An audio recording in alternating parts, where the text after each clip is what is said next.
It's time for Eastmont Wildcat football here on the NCWLIFE Channel. Tonight's broadcast brought to you by the Highlander Golf Course and Grill, Harvest Valley Pest Control, Sangster Motors, Abby's Pizza, Dick's Heating and Air Conditioning, Global Car Care, and Les Schwab. Hello and good evening, everyone, and thanks for being with us tonight for the kickoff to our 2022 football season here on the NCWLIFE Channel.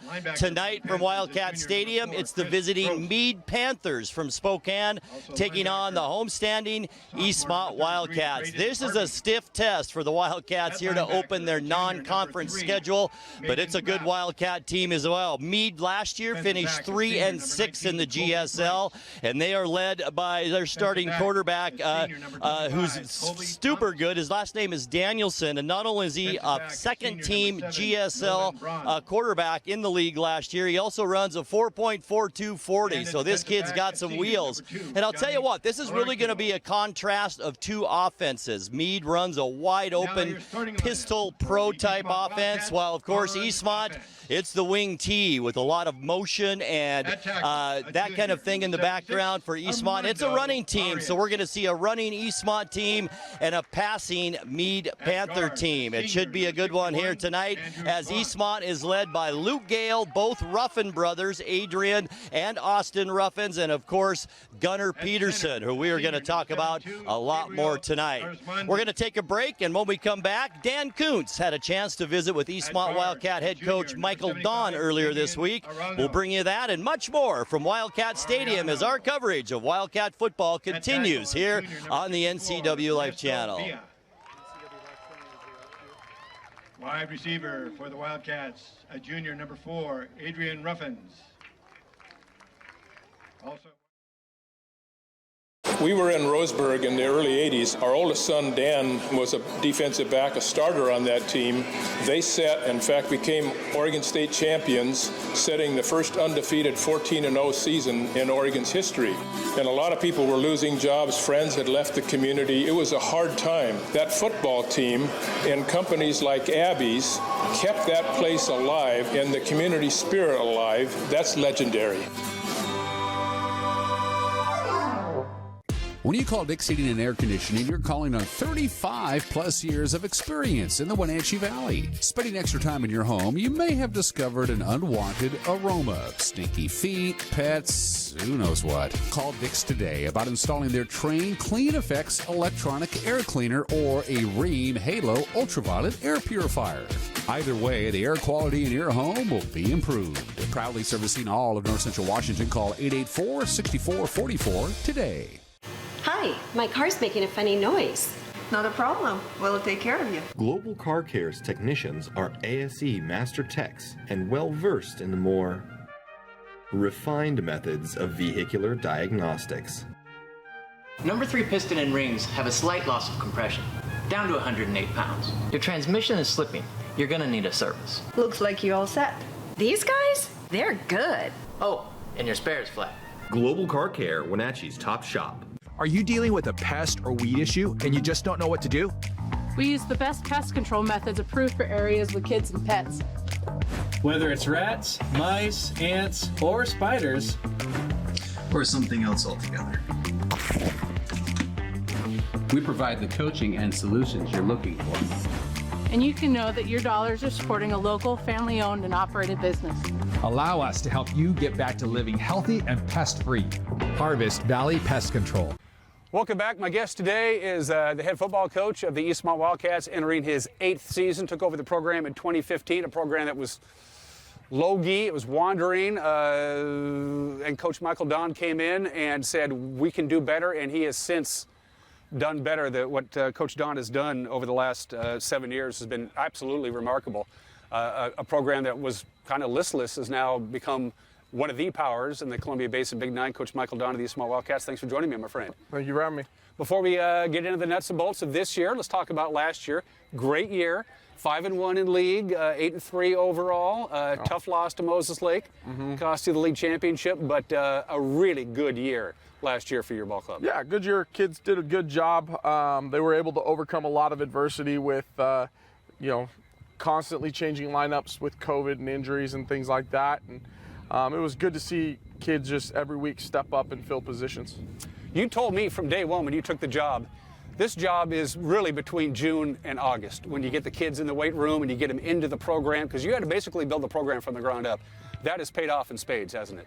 Absolutely. Our kids do a phenomenal job in the weight room year round.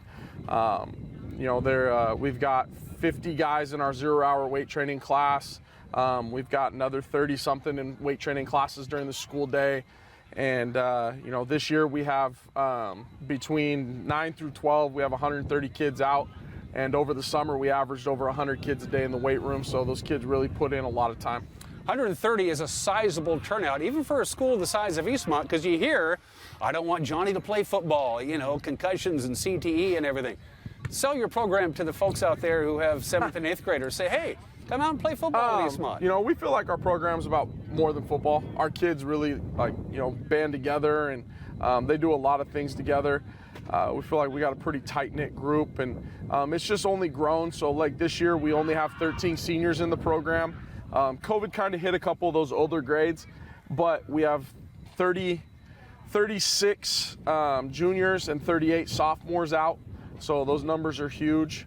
And then another 40 freshmen. So we feel like our numbers are just going to continue to grow. I was talking to a couple of the guys in the trenches, and while we were setting up, and I said, hey, you guys were offensive line of the year last year, weren't you? And the guy looked at me right in the eye, he goes, this year too. Talk about your O-line, may be the strength of this club. Great kids, hard-working group, just they're fun to be around. We got the 2 returning all-leaguers with Andrew Swan and Gael Gonzalez. And then you've got Damian Ariano, who started on D-line last year. We moved over to O-line. And then we got a couple guys that have just worked their way up the lineup who played JV last year. We really feel like that group's going to be tough, and they get after it, and they have a good time. Without giving away too much, you're going to pound the rock this year? Is that it with Gunner and the crew? What do you got going? Oh, we'll continue to do what we do, and we also feel like we've got a third-year quarterback back there who can sling it, and we got some receivers who can go out and get the ball. And Austin Ruffins might be one of the more underrated pass catchers coming out of the running back spot. And his brother Adrian, I think, is going to shock this league this year. He's 6'4", 185 pounds, and he can run like a gazelle. He's going to be a tough one to defend, and we'll probably throw it a little bit more than we have the last few years. It's funny you mentioned the league. 2 years ago, Moses Lake was 0-10. Mm-hmm. Last year, they were undefeated in league. Coach Jay has really turned that program around. Are you considering them the team to beat again this year, the newly reformed Warriors? They're going to be tough. I mean, Moses Lake's got a great athletics community. My first 3 years here, they won the league title. They had a little 3-year hiatus, and then right away they're right back. So it's not like they've always been down in the dumps. It wasn't a long-term thing. It was just kind of a quick fall from grace. They went straight from league title to bottom, and now they're coming back. And he does a great job, and those kids are buying in. And we do feel like they'll be tough, and that should be a great one to end the year. Again, Coach Don last year, 5-1 in league during the COVID year. They were 3-0 in league. We kind of don't count that. 2019, 5-1 in league. 2018, 6-0 undefeated in league champions. To me, and I know you like to talk about the future, not the past. To me, when I was doing my homework, Coach Don, about this team and what you have done to turn this program around, I go back to that unbelievable overtime victory against Wenatchee High in 2017. To me, as a football fan and as an observer, that victory was the epiphany for this program. You beat your rivals in overtime. You've owned them ever since. That game, to me, told me that Eastmont has arrived. Yeah, our kids, we went 1-9 year 2, and that group of seniors and a lot of the underclassmen, we sat down, we talked about what it's going to take to kind of change some things, and they really bought all in on it. And that group was not the most physically developed. We hadn't been in the weight room as much. We're just kind of building that part, but they were all in on doing everything else, and they really achieved. Started off that year, 1-4, and then they just kind of rattled off 5 straight to end the season. They kind of got it going, and getting over that hump. When I started, I think Eastmont had beaten Wenatchee not a lot of times, and that was a mental thing for kids. Going into that game, I think they made it more than it needed to be. It's a high school football game against your rival. Obviously, it means something, but there was that fear of failure and like, can we beat them? And now they go into the game and they're ready to go out and compete. And so that kind of helped them get to that point. And they also, watching you coach over the last few years and the games that we've done here on the NCWLIFE Channel, they seem to enjoy it. They seem to be having fun. There's nobody frowning. There's nobody slogging. There's nobody kicking the water cooler. They like playing football. They do. We got great kids here. Our kids work hard. They're a lot of fun to be around. Sometimes they're a little goofy beyond the point, but hey, we got coaches just like that, and the kids do a good job. We let them have their own personality while holding them accountable still, and we think it helps them just be themselves and relax and have fun. Last year, you took on Central Valley in a terribly exciting game that you pulled out at the end. You're not being weenies when it comes to scheduling. The Mead Panthers are a very good team out of the GSL, like all the teams are. Right out of the box, you got Mead. Absolutely. When we're trying to build it up, we scheduled some non-leagues we thought were winnable games with some smaller schools that were good, so we could get some competition. And as we kind of built and got going, and we're like, we got to go out and play the best we can find. And it's not easy. We've had opponents turn us down because they don't want to prepare for the wing tee. We tried to schedule a state quarterfinalist, and the coach just said, no, thank you. We just don't want to prepare to play against the wing tee. And so, it's hard to find games. Not a lot of people want to travel all the way out here, but we try to find the best opponents we can. So we got Mead.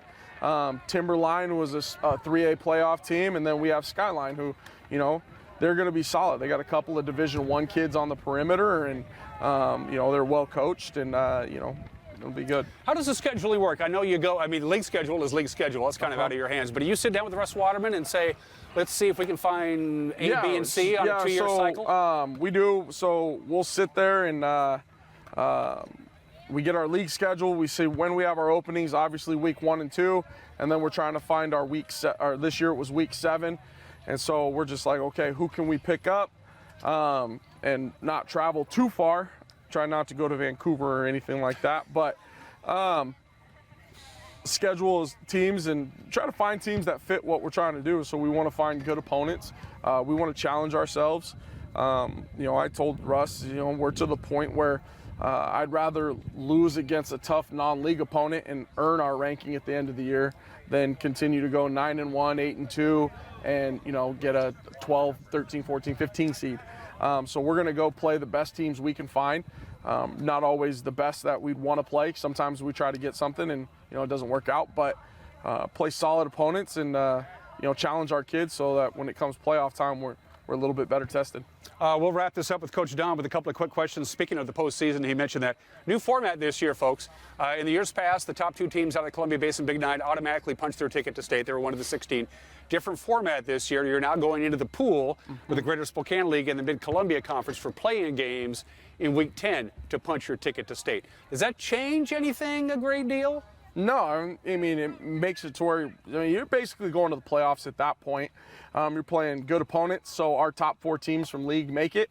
Our 1 seed will play a 3 seed from, I think, Tri-Cities this year. Our 2 seed will play either the Tri-Cities or Spokane 2. Our 3 seed will play one of their 1s, and our 4 seed will play one of their 1s. And so we just got to kind of find we got to get into that top 2. Otherwise, you got a really, really tough opponent. And those 2 leagues are solid. Every year they're putting out state championship caliber programs. And I think it'll be good for our league. I think, taking our berths and going straight to state was good. But, I've always said, I was like, I want to go play teams. I want to earn spots. And, I want to get into the playoffs knowing where we can compete. And, right now, we found out we're not ready for those top 4 teams yet, because when we play one of those teams that's semifinalist, we struggle a little bit. But as we continue to grow and challenge ourselves to play better teams, we hope that we can get to that point. Why do you do this, Coach? What drives you to come out and do this and work your rear end off spring, summer, winter, fall and coach football? What drives you? Man, be honest with you, I got into this education thing, coaching thing, because of my 5th grade teacher and defensive line coach, Mr. Mark Little. He's a retired teacher over in Prosser, and he was my 5th grade teacher, and he kind of helped me and was somebody I looked up to, somebody I enjoyed playing for, and I was like, I want to do that someday. And he really made me want to become an educator and work with kids because of how he did it. And then, as far as how I coach, I learned a lot from Coach Moore. Obviously knows how to get it done, and I took a ton of things away from him and learned a lot. And it's a bug. It's hard to get rid of. It's something I enjoy doing all the time. Enjoy coming out here with these guys, and we have a good time. I got great coaches that are fun to be around, and that helps. Coach John, I'm going to give you the last word. That camera with that big, tall, strapping guy is standing there, that's your camera. Let's get folks from all over the Wenatchee Valley, not just East Wenatchee, but all over the Wenatchee Valley, to come out and watch some quality football all Friday night long. Coach Don, it's all yours. I'll let you take it home. Absolutely. Come out. These kids work their tail off. We got a lot of them out here. Come support your community and have fun. Fill the stands. These guys like playing in front of people.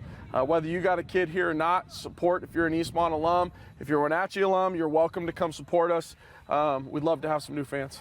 Coach Michael Don, who, when he stands right next to me, we kind of look like the number 10. The Wenatchee Panthers, we'll be profiling them the next day. The Mead Panthers, Friday night here, September 2nd at Wildcat Stadium. We will have the game for you live here on the NCWLIFE Channel. Coach Don, have a great season. I look forward to visiting with you on a regular basis. Appreciate it. Thank you. All right, you're watching the NCWLIFE Channel. We'll be right back.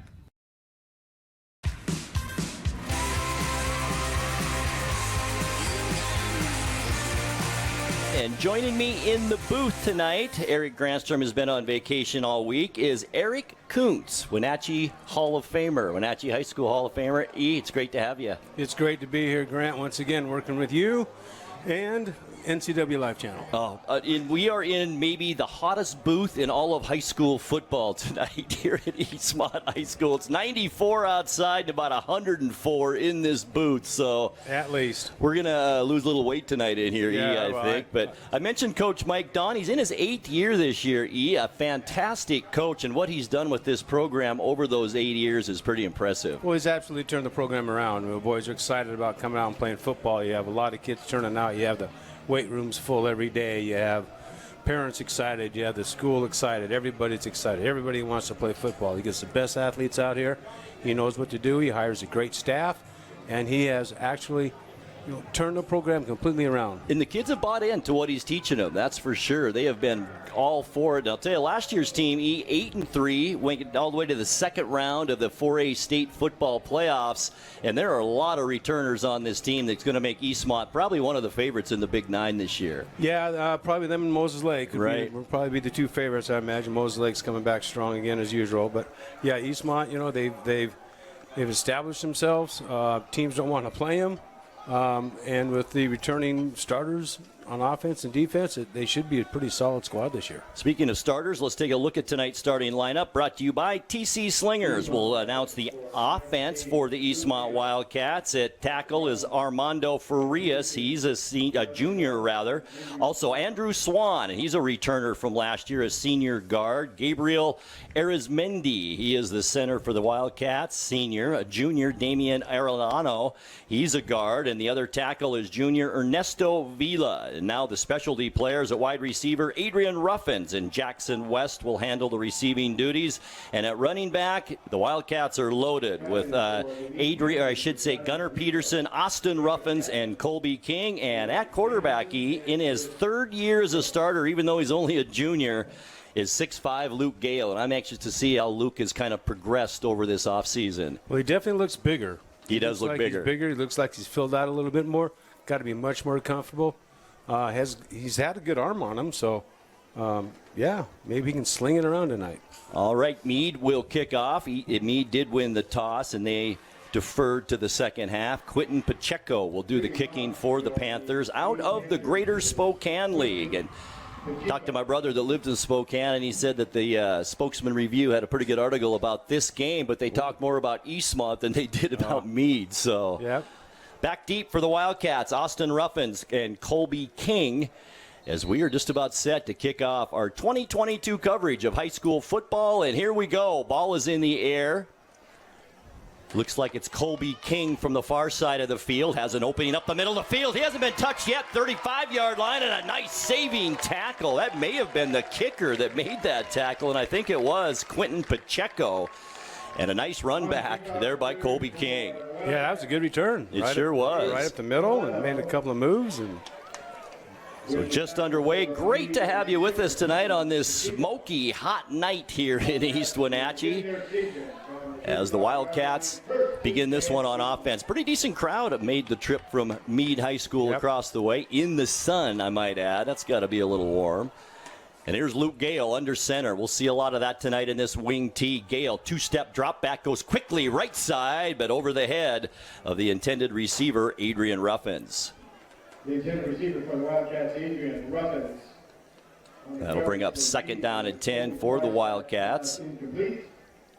Ball remains at the 35-yard line. Eastmont did lose some players last year. There's no doubt about that. Leading the way, Logan Schneider, and that's a big loss for these Wildcats. Even playing hurt last year, he was better than most of the other players on the field. But Eastmont very deep as we get into this 2022 season. 2nd down and 10 now, Wildcats. 2 receivers split out each side.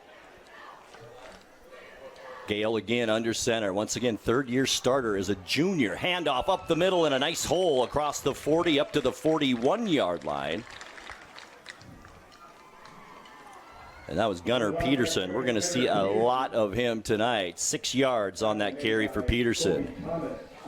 Yeah, he's a good back right up the middle. Oh, Picked boy. up a good, easy 6 yards.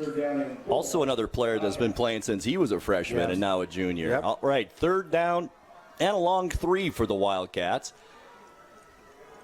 Gale back to pass, quick drop again, complete up to the 45 to the 46-yard line, and that'll be enough for a 1st down. That's Jackson West on that reception. Needed 3 yards and got about 4. 1st down for the Wildcats. On the move now at their own 42-yard line. Yeah, it was a big play early. Create a little momentum now. See if Eastmont can It's just keep it such a rolling. confidence builder to convert that first 3rd down play. All right, 1st and 10, Wildcats on the move now. Gale, handoff up the middle. Here's Peterson moving the pile across midfield all the way down to the Mead 48-yard line. Nice 5-yard gain for Peterson on that carry. He's got so much power. He's not that big a kid, but boy, this kid's got some strength. Yeah, put him between them, behind those linemen and let him go to work. Especially the bigger linemen. You have, 2 all-leaguers coming back? And, yes. Yeah, so it could be their strength right there. 48-yard line, it'll be 2nd and 5, Wildcats. 2nd down and 5 for Eastmont now. Gale under center.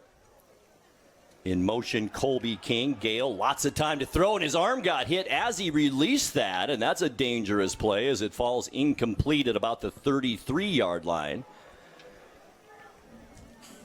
That'll bring up another 3rd down play here for the Wildcats. They are in Mead territory at the Panther 48-yard line. Approaching 10 minutes now left to go here, opening quarter, as Gale gets the play from the sideline. Luke Gale, big kid, 6'3", 170 pounds. And like you said, I think he even looks a little bigger than 170 this year, doesn't he? Yeah, he's filled out good. Peterson once again behind Gale. King in motion. Delay handoff. It's Peterson, gets hit, but then carries a couple of players to about the 44-yard line. Gunnar Peterson, the Wildcat ball carrier. Looks like it'll be about 1 yard short, Grant. Colby Thomas on the stop for Mead. Interesting call here now. 4th down and 1. What do you do here, E? Well, you got to run it. You got your lineman. You got your power back. All right, big play right off the bat here is Eastmont going for it here on 4th down at the Mead 44-yard line. King again in motion. And they get a Panther to jump offside, and that'll give them enough for an automatic 1st down. Did it the easy way there, E. Yeah, the old hard count.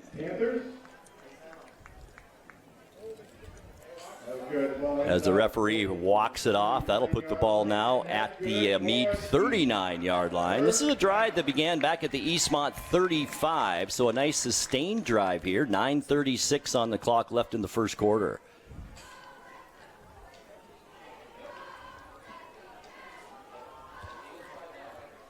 Jace Travato now in at wide receiver. He's split out far side on the right. Gunnar Peterson once again gets the handoff. Once again, right up the middle, but a good defensive play that time by the Mead linebacker, and that's Becca Montez, the senior.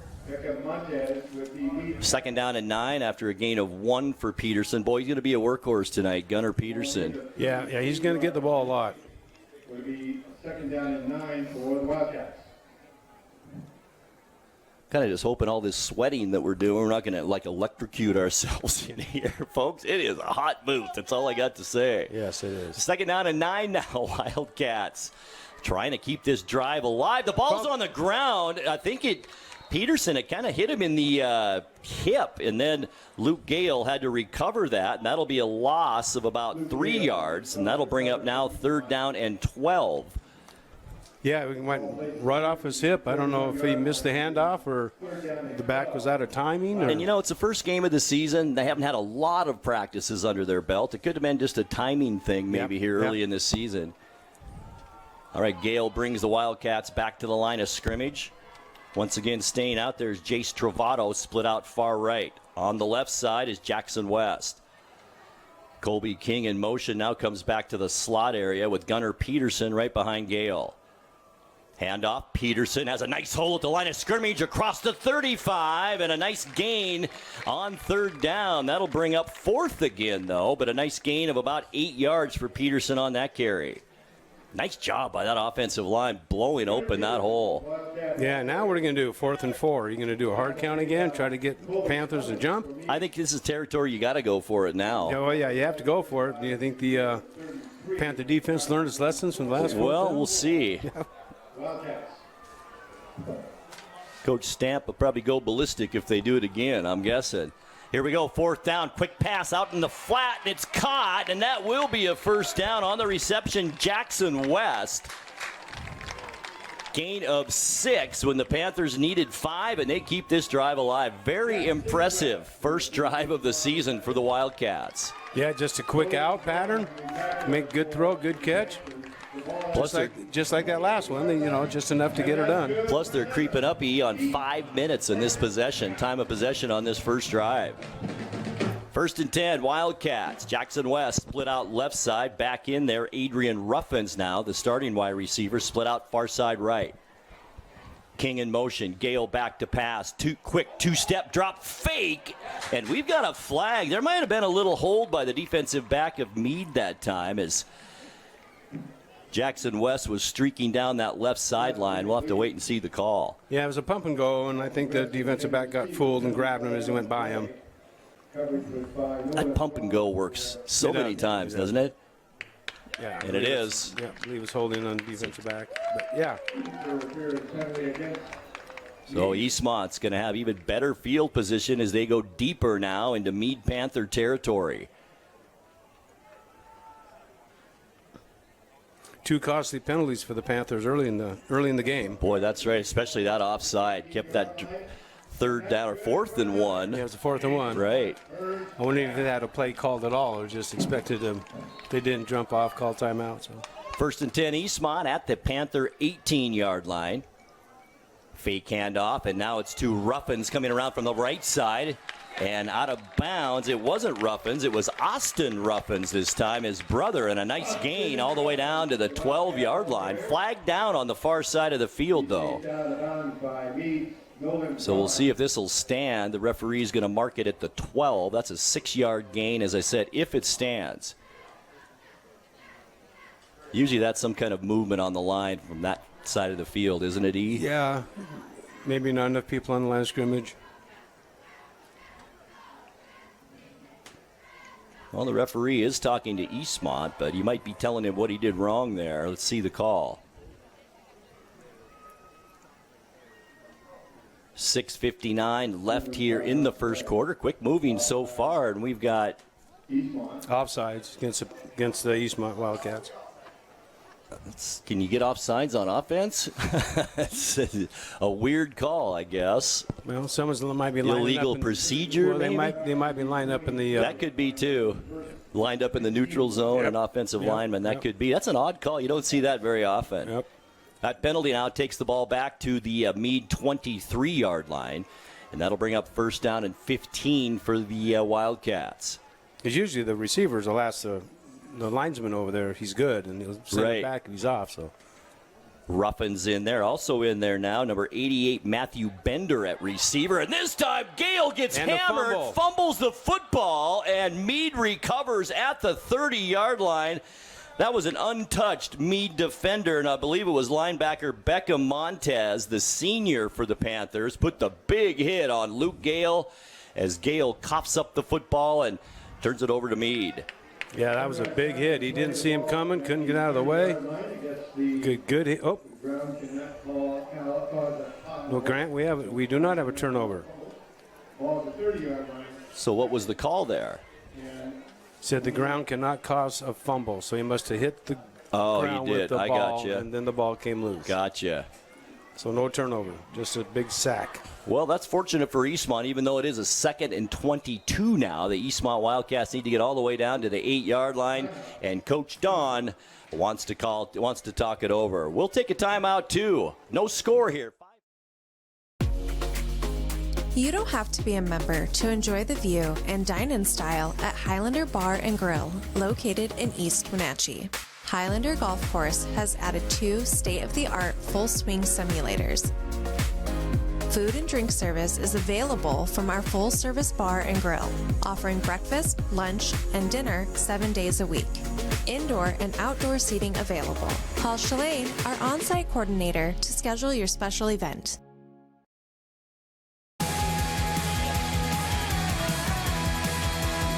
All right, a nice drive here to begin this one for the Eastmont Wildcats. It had the ball almost 7 minutes now in this opening drive. Started at their own 35-yard line. Facing now, though, E is 2nd and 22 from the Mead 30-yard line. Well, you ran the ball. You have complete passes. That's going to keep the clock running. You've had 1 incomplete pass. True. So the clock's going to keep. And we may see just the opposite when Mead has the ball. True. They're going to throw it a lot, and every incompletion, that clock will stop. All right, timeout is completed as Coach Don got to talk to his offensive unit. The newest generation. Bender split out to the left, and this time out the right side, Adrian Ruffins. King in motion, handoff. It's Peterson. Room up the middle again. Gang tackled at about the 25-yard line after a 5-yard gain. Yeah, they're just pulling that guard right in the trap and right in the middle there. Trying to trap They really that. don't do anything fancy. I mean, No. you just stop us. That's pretty much their. So it still brings up 3rd down and long. About 17 yards to go. The Panthers, should say the Wildcats, need to get down to the 8-yard line as Gale brings his team to the line of scrimmage. This is screen territory. Fake handoff. Gale rolls to his left. Boy, he had a man wide open and just could not get it to him. Threw it in the ground, and Coach Don, a little upset. Austin Ruffins was wide open coming across the middle. Yeah, he was there. Like you said, first game, excitement. First drive. And, he's rolling to the opposite side, and it is a tough throw. You just got to make sure you get squared up to make that throw. Yeah, and he's throwing on the run instead of coming complete stop, square up, make a good hard throw.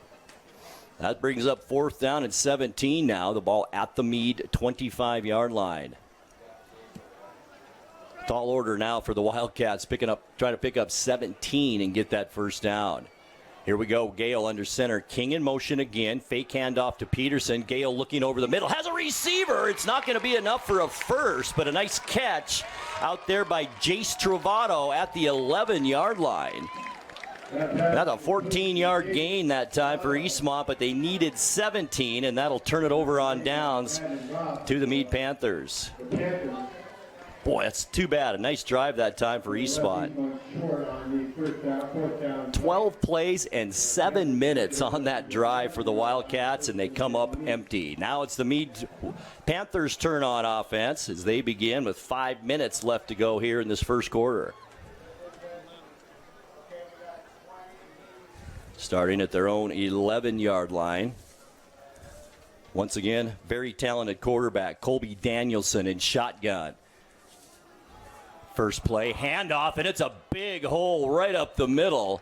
And that's big, number 24 for... It's 34, I believe. Or 34, Skylar Harkness, and he was second team also all GSL last year. And I mentioned in the pregame that Colby Danielson, the quarterback, was clocked at a 4.4240 in practice earlier this year. So he's got some wheels. Big 8-yard gain on first down. And Mead is off and running, so to speak. Danielson, shotgun. Looks over the defense of the Wildcats, showing blitz, back out of it. Danielson back to pass, big rush. Eastmont got a hand on him, but Danielson fires it downfield, incomplete. Intended receiver Keenan Kuntz, who we're going to keep our eye on tonight, a transfer to Mead. And this kid, I guess, is loaded with talent. Well, number 13. He's got a great last name. And it's spelled the same, too. He's got a great last name, so he must be a talented young man. No relations. 3rd down and 2 now for the Panthers. Ball at their own 18-yard line. I'm thinking with this heat, the first game of the season, cramps are probably not going to be out of the question tonight, are they, E? No, they're going to have to drink a lot of water today. Danielson, shotgun again. 2 receivers split out to the right. In motion that time is Madden Robb. The handoff left side and no gain. I don't think he got there, E. 3rd down and a long one, maybe 2, and he's going to be about a yard short. What do you do now if you're Coach Stamp? You are way deep in your own territory at the 20-yard line. Can't imagine he would go for it here, but here comes the punt unit. Big decision now. Punting? Yeah, they're going to punt it, it looks like. You almost have to from your own 20. You do. The punter is Quentin Pacheco. He's the same player that does the kickoff duties as well for Mead. Back deep for the Wildcats is Graydon Schneider. Another Schneider, E? Yep. He caught it. That's almost a penalty, isn't it, when you take off running when you fair catch? But Eastmont will have some fantastic field position. And boy, it's great to see another Snyder out there. Graydon Snyder, a junior, 5'11", 168 pounds. Probably tough as nails like his brothers, right, E? Yeah, I think there's 17 more brothers in line. I don't know. I love every one of them. I've coached 3 of them. And they're just great kids. They really are. They're so awesome to be around. They've been good parents, brought up well, respect. Great kids. So Eastmont will have it at the Mead 49-yard line for this, their second drive of the game. 12-play drive the first time they had the ball. It took up 7 minutes off the clock. Gale under center for the Wildcats. Handoff up the middle. It's Peterson again. Gets 3 yards on that carry. And that'll bring up 2nd down and 7 now for Eastmont. You know, I noticed when the Eastmont lines up, they have their 2 guards back about a half a yard. I have not seen that before. What do you think they do that for? Well, a little more room for the pulling guard. It gives them a better angle for that inside run. Because you back a little bit, you do have a better angle. You don't have to worry about going around the center so much. Well, that makes sense. And you are within the perimeters of where you can line up as a lineman. And also pulling for your sweeps. But I noticed that the 2 guards are back about a half a yard. Boy, you're sure right. Handoff this time on a reverse first wide receiver reverse. And boy, a good hit, but it actually gave the Eastmont player about 2 extra yards up to the 42-yard line. Gain of 3 once again. That'll bring up 3rd down and 3, a long 3 for the Wildcats. Ball at the Mead 42-yard line. Boy, and a good hit once again by Becca Montez. He has been all over this field for Mead so far in this first quarter. A fast-moving one, as we mentioned. 2:07 left to go, opening period. No score yet here from Wildcat Stadium. Non-conference matchup. It's the GSL and the Big 9. Handoff. Left side. Good initial tack, breaking the tackle. He ran right over Colby Thomas, and that was a nice run that time by Jesus Vila. He's a sophomore, 5'8", 170-pounder. So that'll bring up 4th down now for the Wildcats, and we'll see, I believe, our first punt of the night for Eastmont. Eastmont punter is the running back, Colby King. And back deep for Mead is Colby Thomas and Johnny Tallarico. And Tallarico also a transfer to Mead this year. I believe he came from another school in Spokane. I believe it was Ferris. Here's the kick. Beautiful spiral. Fair catch called for and made by Colby Thomas. And that's where Mead will take over on their second drive of the ball game. Both teams now with 2 drives so far in this first quarter with 1:07 left to go.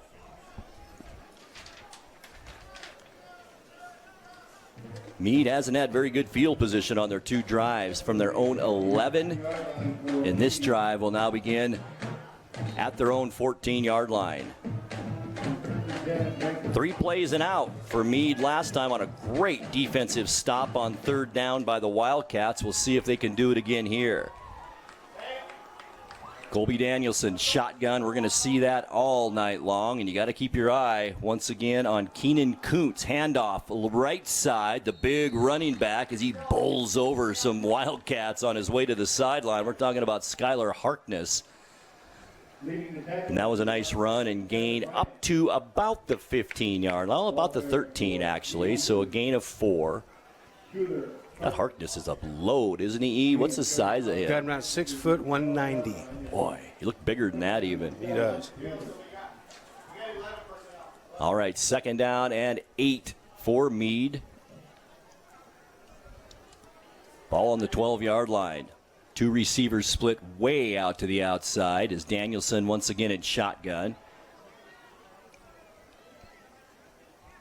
There's a snap. Danielson looks around, is flushed to the left side of the pocket, throws a floater that way, does find a receiver out of the backfield. And that's Nolan Braun, the senior, and that's a nice gain and a first down for Mead up to the 23-yard line. Gain of 8 on that play.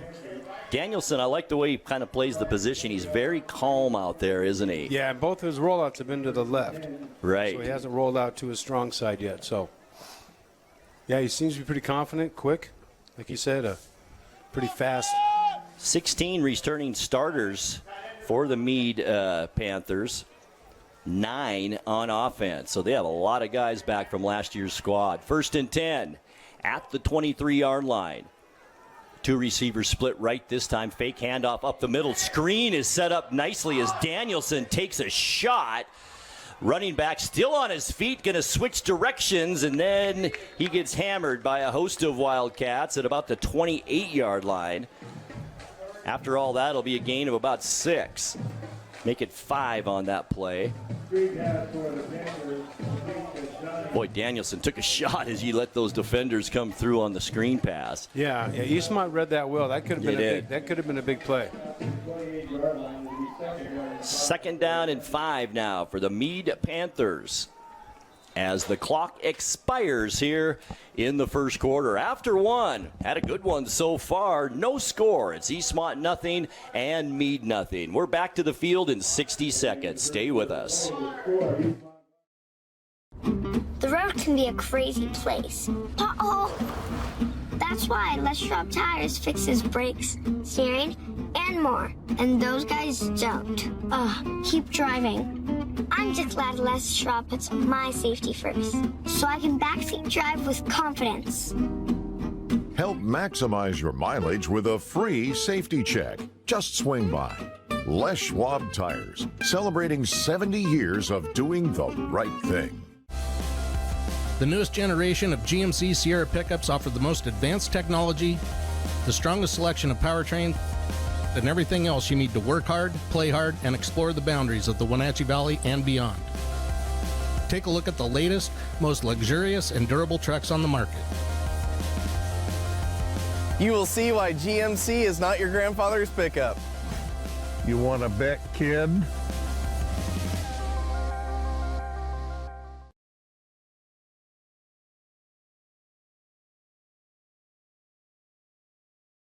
Number 1 of our 2022 high school football schedule here on the NCWLIFE Channel. Mead nothing and Eastmont nothing. Mead with their second possession of this ball game. We had a quick move in first quarter, only 3 possessions total in that first quarter. All right, now Danielson on this 2nd down and 5. Ball at the Mead 28-yard line as the team switch ends. Handoff. There's Harkness again, and boy, he is so hard to bring down. He is going to be awfully close to a first down, and I think he got it. Needed 5 and got about 6 on that carry. Leading the tackling for the Wildcats, Jesus Villa. Boy, I'm sorry, E, but that kid looks bigger than 190. He does. Unless he's just really put together, but that kid's big. First down for Mead, their first down of the ball game. And they have pretty sizable linemen, it looks like, too. They do. Run behind, too, so.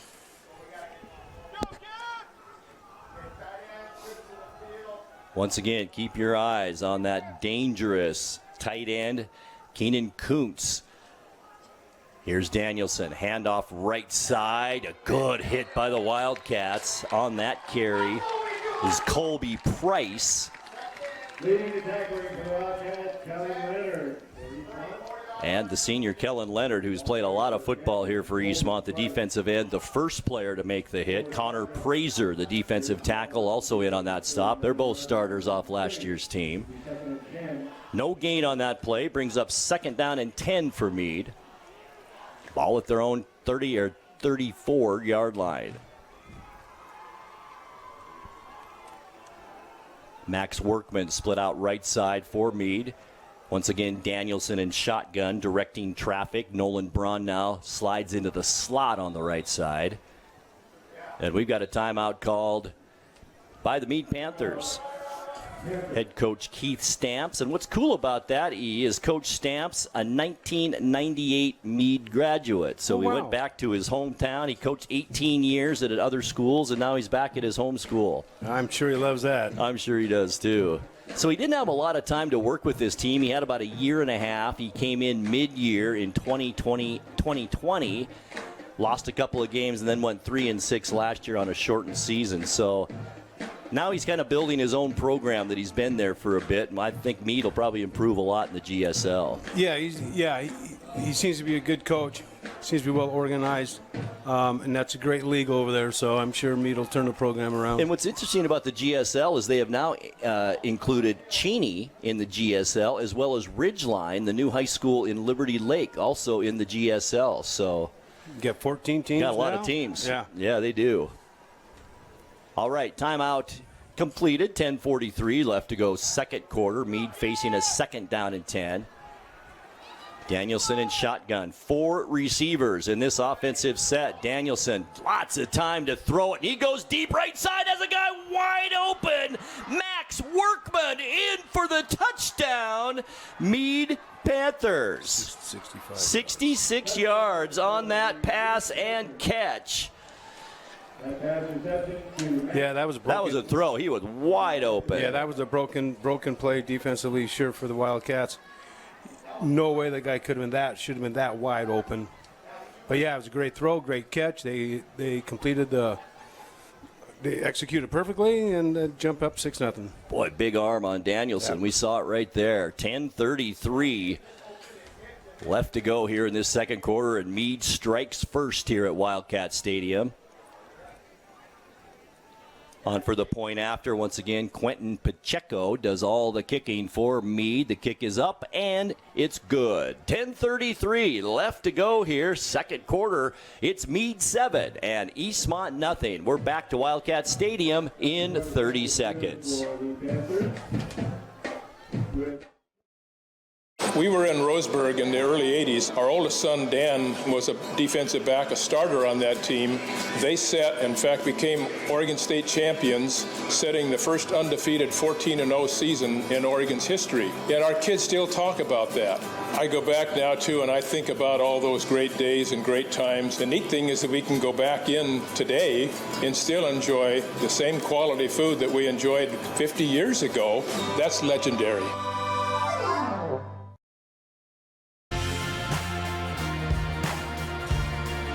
Six plays, 86 yards for Mead on that scoring drive. Took off 3 minutes and 14 seconds off the clock. The point after by Pacheco, good. Featuring a 66-yard pass from Danielson to Workman, and Mead now takes the early lead 7-0.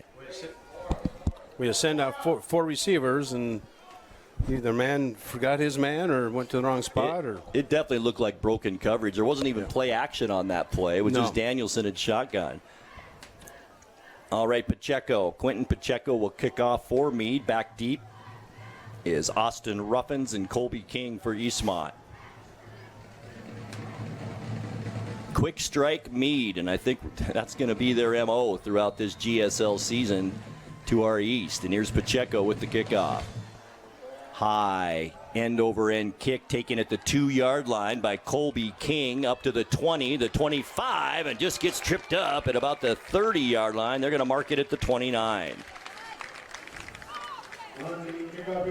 So Eastmont with their third possession of this ball game.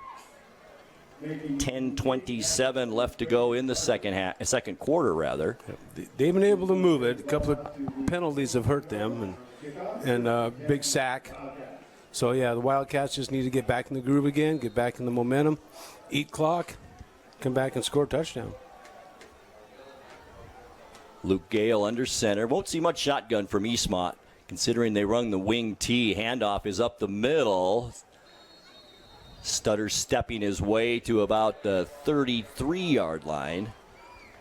Gunnar Peterson. In fact, they're going to give him 4 yards on that play. Bring up 2nd down and 6 now for Eastmont. Ball just shy of their own 35-yard line.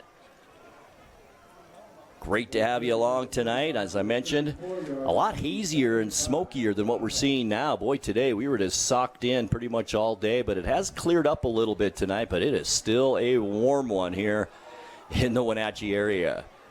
2nd down and 6.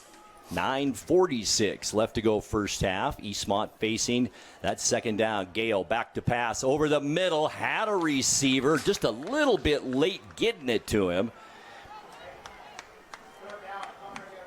I believe that was Travato, the intended receiver, Jace Travato. Yeah, and he had someone wide open about 15 yards. If he would have done the second look and looked at his second option, he was wide open about 10 yards down the field. He might have had his mindset, where to go with the throw.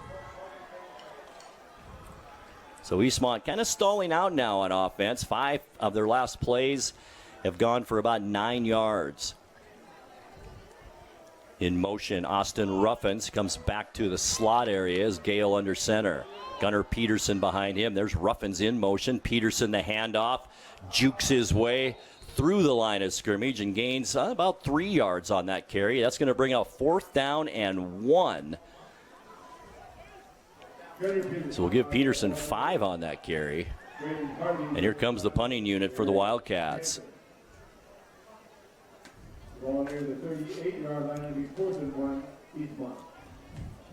Colby King will be in to punt for Eastmont, and back deep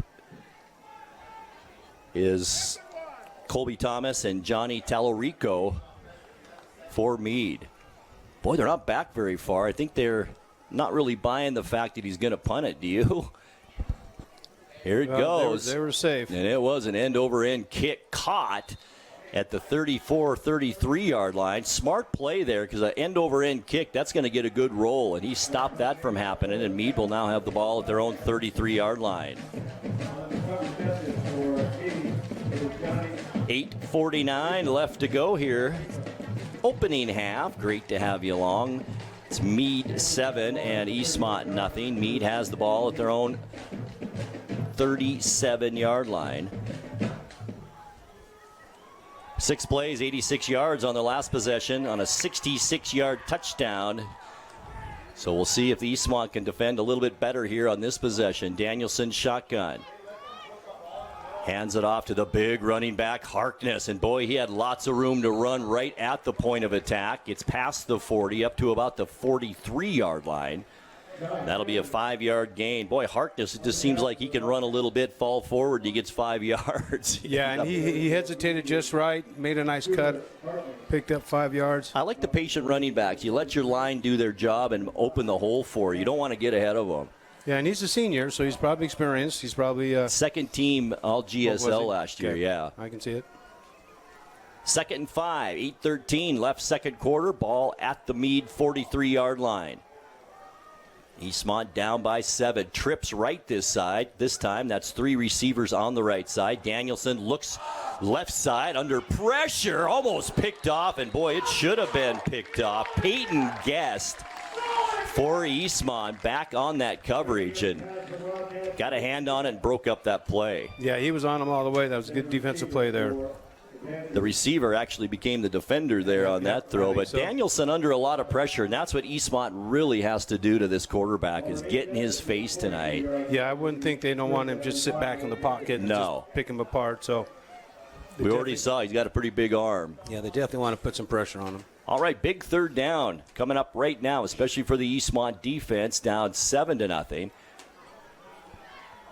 The talented Keenan Kuntz split out. Now we're going to keep our eye on him left side as Danielson's in shotgun. Danielson's fast. We talked about it earlier. He goes up the middle, easily picks up a first down into Eastmont territory down to the 47-yard line. That's a 10-yard gain on that scamper by Danielson. Yeah, you saw that speed there. That was a run all the way there, without a doubt. You know, if I had a quarterback, whether I was a pistol offense or not, I think I'd run that quarterback a few times, wouldn't you? Right. 4.42 speed. So first down for Mead as they keep this drive going. Already a 7-0 lead for the Panthers. Clock continuing to move. Now at about 7.5 minutes left before halftime. I think it's cooled down to about 130 here, so I think we should look for a little cool evening. We're past the passing out stage now. We should be okay. Here's Danielson now on this first down play. Little dump pass left side. Nice completion. Close to another Mead first down. So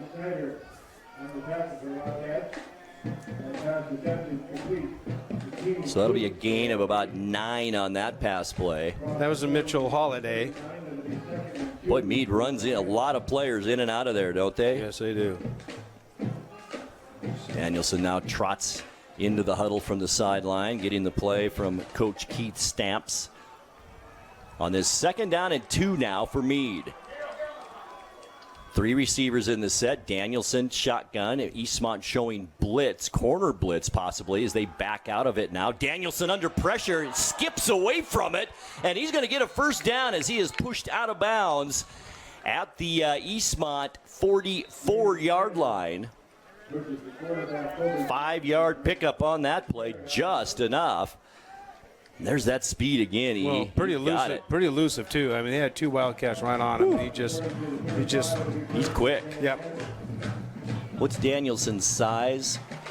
Danielson, he is 6'3", 190. Yeah. Yeah, 6'3", 190, senior. 1st and 10 Panthers at the Eastmont 35-yard line. A drive that began at the Mead 37. Got something going again. Here's Harkness, the big back right side. He just lowers that head, keeps those legs going. He gets all the way down to the 20-yard line, 15-yard gain for Skylar Harkness on that run. A little extracurricular after the play, and the referee's chatting with the 2 players. Yeah, he's not going to run for the sideline. He's going to run over somebody, and he's doing that tonight. Lowers those shoulders, and he is hard to bring down. Have you noticed, though, since helmet-to-helmet contact became a thing, they're calling it way less than they used to. Yes. They could almost call that every time because the offensive player lowers his helmet. Yeah, it's a tough call to make. 1st down and 10 now. Mead at their own 20-yard line, or I should say at the Eastmont 20. Handoff right side. Gain of about 3 that time for Colby Thomas, the wide receiver, on the end around. So a nice gain of about 3 yards.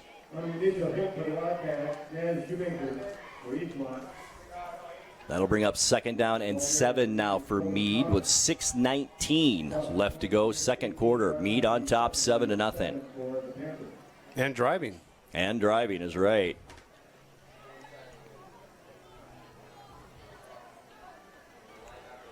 Four receivers in this set. Danielson shotgun. Mason Negi is back in the backfield. A handoff this time, or was it Danielson on the keeper? Danielson on the keeper. All right. Didn't get a lot that time. It'll still be well short of the first down, just shy of the Eastmont 15-yard line. Gain of about 2. 3rd down and 5 for Mead. Big play right here for both teams. Can Mead keep it going here and extend their lead? Can Eastmont make the big stop and get off the field? This is the time to look for the Keenan Kuntz right now. As he is split out to that right side. Also in the slot, Nolan Braun for Mead. Danielson back to pass. Tries to hit the back out of the backfield, and I don't know if that was picked off. No, it hit the ground. Nice try that time, though, by Peyton Guest for Eastmont. And that would bring up 4th down now. And he was open. Looks like Mead may try for a field goal here. Once again, Quentin Pacheco on for the field goal. Looks like it'll be about a 32-yarder. Pacheco, right hash.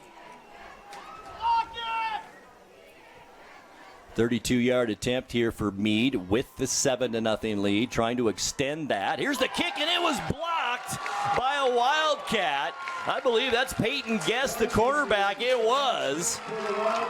And Eastmont snuffs that field goal attempt. Boy, he came right around that corner untouched and had a free lane right to the kicker. So that does it for Mead on that 3rd drive of the evening. And Eastmont will take over now with 5:07 left to go in this first half. Yeah, that was a big play by Eastmont's defense there. You stop a drive, possible 3 points. Now you're only down by 1 score. That was huge right there. Let's see if that can get that offense fired up. And sometimes a play like that is a momentum switcher. It really is. And that's what Eastmont needs right now. And a couple of big plays to get them going.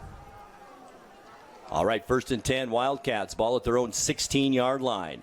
Fake handoff. Gale back to pass. He's going over the middle. Has a receiver there. Beautiful throw that time. Adrian Ruffins down to the 41-yard line.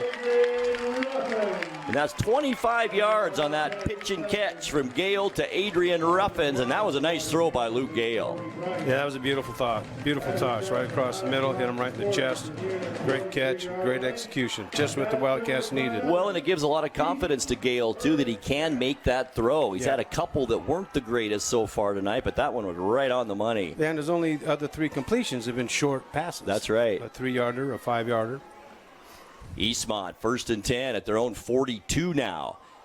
Handoff. It's Colby King. Wanted the outside, went back to the inside. Has a host of Mead players on him. And boy, what would have been maybe a 3 or 4 yard gain turns out to be no gain. Back basically to the original line of scrimmage. That was a lot of running for a 0 gain. Yeah, he should have just cut his losses and gone up and picked up 2 yards. And Luke Gale on the sideline to chat with Coach Michael Don in his 8th season now, as we mentioned in the pregame. What a turnaround for this Eastmont program since Coach Don has been here. Yeah, he's really done an incredible job. 2nd and 10, Wildcats trying to get some points on the board here in this first half, down 7-0. Fake handoff again. Gale with time to throw. He's got Ruffins, but just out of the outstretched arms of Ruffins at about the 35-yard line. And that'll bring up 3rd and 10 now. You think Coach Don has seen something in this Mead secondary that he's really liking? Because it's not very often you see Eastmont have 2 passes in a row. It's very rare. Well, you might see. He likes the matchup, I think, with Ruffins for sure. Both Ruffins are so talented, Adrian and Austin Ruffins. Yeah, he just needs to put a little more air under that ball. Get it to his receiver. 3rd and 10 now. This is a big play for Eastmont. Gale's going to put it up again. He's going deep. Ruffins kind of held up at the 30-yard line. Boy, no flag there. It sure looked like a lot of contact at about the 30-yard line, but it goes incomplete. It looked like to me he quit running. It looked like to me he slowed down on the play. And maybe he was trying to make it look like he was held up, when really he wasn't. Or maybe he didn't think he was going to be the primary receiver. That brings up 4th down. And it isn't Colby King doing the punting. It's number 22, and that's Colin Bapst for Eastmont, a 5'8 junior. On the roster, it says that Colby King does the punting, but it's not. It's Colin Babst. Back to receive this punt, Colby Thomas and Johnny Tellerico. High kick this time at the 30-yard line. Fair catch called and made by Johnny Tellerico, and that's where Mead will have the football at their own 30-yard line. 3 minutes, 39 seconds in this fast-moving first half from Wildcat Stadium. It's Mead 7 and Eastmont nothing here. As Mead comes out for their 4th possession of this ball game. That's not very many possessions in a half, really. 4 times. That's how fast this half has gone. Yeah, both teams are running the ball. They are. A lot, and that's going to eat up clock. And there's a lot of completions, too, on both sides. Yep. So here we go. Danielson shotgun. Max Workman split well out to the right side. There's the snap, and there's the big man. Outside Harkness, and he didn't get anything that time. That might even been a yard loss as he is forced out of bounds by the Wildcats. Nice play that time. Graydon Schneider. He's made a couple of those plays tonight. He's not afraid of that big guy. He'll just knock him out of bounds. Yeah, he's not used to it. That's backyard football. Your brother's doing that. You think he got beat around a little, E? Yeah. That's a loss of 1 for Harkness on that play. It brings up 2nd down and 11 now for Mead. 3.5 minutes left second quarter. Danielson shotgun. There's Harkness again. Why not? Big hole over the middle of the field. Nice tackle that time by the Wildcats, too. Jesus Villa, only a sophomore, went down low and got the big man down after a gain of about 5. That brings up 3rd down and 6 now for Mead. The ball at their own 34-yard line.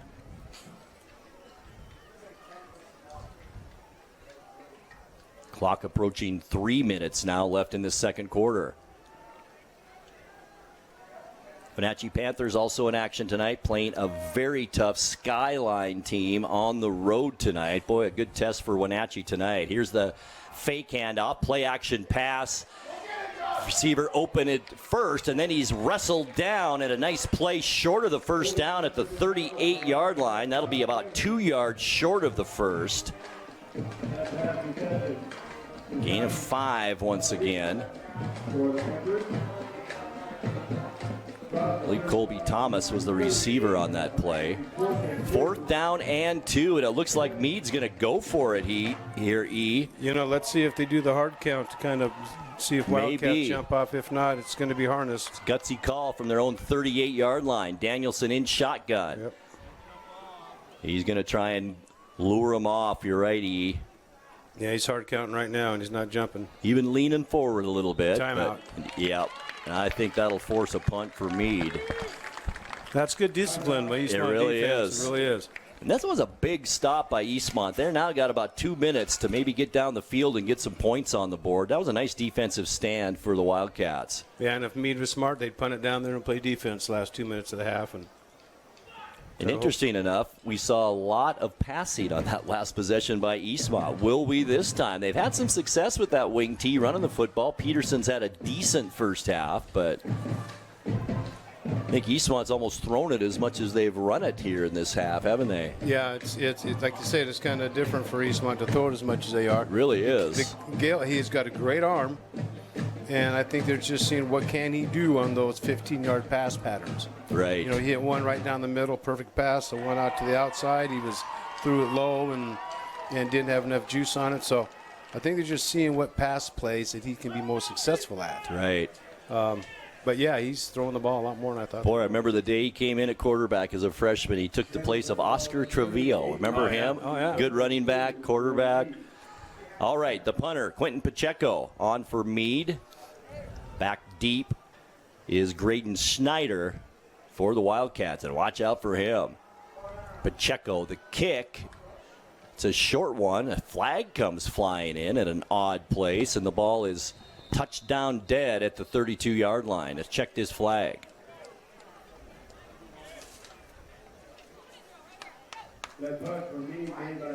Eastmont will have it with 1:51 left in the half. Just a matter of where they're going to have it, I guess, and what this call is. It's a big call either way. You either have it farther down than the 32-yard line or farther back in your own end. Looks like they're going to keep it right at the 32, doesn't it? Well, for now, the White Hats figuring things out there, so. All right, here we go with the call. Sideline warning. Mead or sportsmanlike conduct. Which is that? He pointed at the Eastmont sideline. Oh, yeah. Okay. Yeah, and Coach Don is mad at his staff and the players. They're going to penalize him here, yeah. They're going to take him back on this. Not even a warning. And you know what happens sometimes? You know, I do chain gang for Wenatchee, and sometimes if the players are too far out and the referee or the side linesman is running down the line and he makes contact with anybody, player, coach on the sideline, it is a penalty. And that must be what happened, as that official was running down the field. Because he threw it right out there in the middle, and there was no holding, no block in the back. So that would be my guess, would be that when he was running down, you know, they're all supposed to stay back in that carpet they have there. At least the players are. Coaches, they're a little more lenient with where they go. But so instead of the 32, the Wildcats have it at their own 22-yard line. 1st and 10 with 1:51 left in this first half. Delayed handoff. Gunnar Peterson, no room to run this time, as he is tackled by a host of Mead Panthers after no gain. It's like the wing T was working early, but now that Mead kind of has figured things out a little bit. Yeah, I think they moved the linebacker over just a little bit to maybe take away that trap block. But they're definitely changing up on defense a little bit to take that middle run away. And with that being said, Eastmont could fake that and try to go wide with it. They might catch Mead sleeping in the inside run. Exactly. Two receivers in this offensive set. Once again, Gunnar Peterson in the backfield behind Luke Gale, who's under center. 2nd down and 9. Handoff. Peterson wanted the outside, went back to the inside, and met a host again of Mead players. Led there by number 4, Chris Gross, the junior. I believe that was King. Oh, it was King. Yeah. And Mead called their second timeout. Now it was a gain of about 4. There's a big 3rd down play coming up right now. In fact, Mead called timeout. They want the ball back again. 51.8 seconds left to go here in this first half. First down would pretty much shut that down here for Mead, but I don't blame him for calling a timeout. I wouldn't either. Now. I mean, even if they run it and they don't get the first down, they'll call their 3rd timeout probably, make them punt. And you got a quarterback that can throw the ball like that? We've seen that. Absolutely. If Eastmont throws it incomplete, you get the ball back. So big timeout. It could help Mead here in the long run. Tonight's broadcast is brought to you by Sangster Motors, family owned and operated, home of the all-new electric Hummer, pickup, and SUV. Check out Sangster Motors today. Now the clock is at 57 seconds, right on the money. A big 3rd down play. 3rd and 4 for Eastmont here. Ball at their own 24-yard line. Gale under center.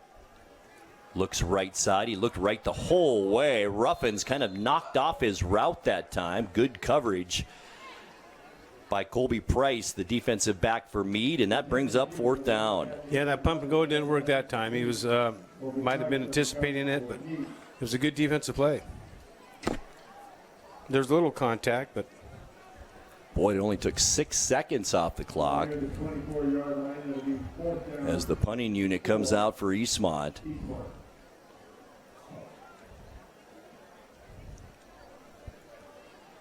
You just might get their ball in their own in Eastmont's territory here now. We haven't seen a lot of long punts yet from Eastmont. Eastmont spread out. I haven't seen this yet. Punt team spread out wide. Almost blocked. High, short kick. It bounces at the 49 and then goes out of bounds at the Eastmont 46-yard line. And Mead is going to have some room to operate here with 45 seconds left. And 1 timeout, I believe. It says 0 up there now, so I don't know if they have any left or not, E. Well, Eastmont has 2. Okay, I thought they used 1 earlier and then we used 1 a little while ago. Maybe I'm wrong. I've been wrong before this year. Yeah, I think they first time this year? Yeah, well, third, but, you know. All right, here we go. Big defensive possession here for Eastmont.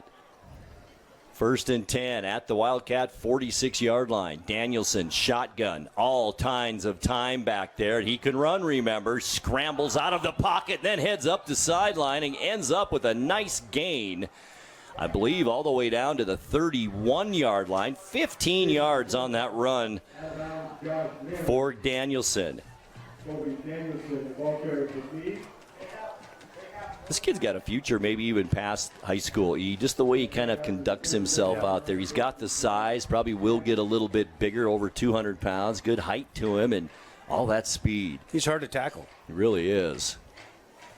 1st down and 10, the ball at the Wildcat 34-yard line, 37.2 seconds left to go in this second quarter. 4 receivers out in this set. Danielson back to throw, all kinds of time again, finds a receiver. It's completed at the 25-yard line. That catch made by Johnny Tallarico. 2nd down and 3 now for that gain of 7. Quick snap. Danielson back to throw under pressure. Eastmont can't get him, though. Now he's open to throw it downfield and does throw it incomplete at the 12-yard line. Colby Thomas, the intended receiver for Mead. Boy, they had him. Sure did. Boy, he is so elusive back there scrambling. You're right. 7.8 seconds left now in the first half. 3rd down and 8. Mead tried a field goal earlier tonight. Pacheco, maybe they'll try one here, but a little bit maybe far out at this point. It'd be a 37-yarder. I see a quick out, something to pick up the 1st down, stop the clock, and then you have one chance for the end zone. You don't think of field goals even in the cards here? No. Trips right this time. Keenan Kuntz split out to the left side. Been quiet so far in this first half. Danielson going for Kuntz, double teamed, and a collision at the goal line, and it goes incomplete, and that'll bring up 4th down. I think the Wildcats are aware of how good this player is. He was double covered down there and covered well. Yeah, and Wildcats collided. One of them's back up now. Might be Schneider, a little bit slow to get up. It is. Graydon Snyder. I believe it's number 2, isn't it? Peyton Guest. It looks like 7 maybe from here. Well, you got to get your eyes checked, Grant. I know, and I've done this whole first half without my glasses. That might be the first time ever. Too much sweat in it. That's anyway. right. I wouldn't be able to see. It's number 2 is Peyton Guest. Oh, now Pacheco, he's going to give it a shot here. You have 44-yard field goal attempt. Eastmont blocked the last field goal try. See what happens here. Snap, hold is down, and it is going to be well short of the goal line, and that will do it for our first half. After a half here at Wildcat Stadium, it's Mead 7 and the Eastmont Wildcats nothing. We'll take a 2-minute timeout, and we'll come back with the halftime report right after this. When your heating or cooling system is giving you trouble, call the diagnostic doctor from Dick's Heating and Air Conditioning.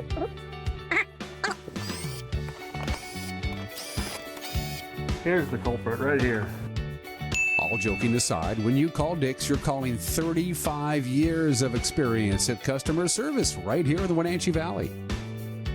Dick's strongly believes in repairing before replacing, and they service all major brands of HVAC units. I'm Brian Thorpe, and I'm proud to say that Global Car Care is growing.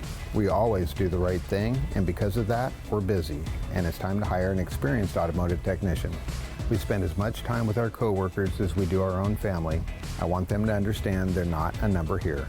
They're a person with a family, and I want them to be part of this family too. Do you want an owner that understands and respects what you do every day? I'm that guy. Our compensation is the best in the area. I want you to have your career with us. Are you dealing with a pest or weed issue and you just don't know what to do? We use the best pest control methods approved for areas with kids and pets. Whether it's rats, mice, ants, or spiders, or something else altogether. We provide the coaching and solutions you're looking for. And you can know that your dollars are supporting a local, family-owned and operated business. Allow us to help you get back to living healthy and pest-free. Harvest Valley Pest Control. You don't have to be a member to enjoy the view and dine in style at Highlander Bar and Grill, located in East Wenatchee. Highlander Golf Course has added 2 state-of-the-art full-swing simulators. Food and drink service is available from our full-service bar and grill, offering breakfast, lunch, and dinner 7 days a week. Indoor and outdoor seating available. Call Shalane, our on-site coordinator, to schedule your special event.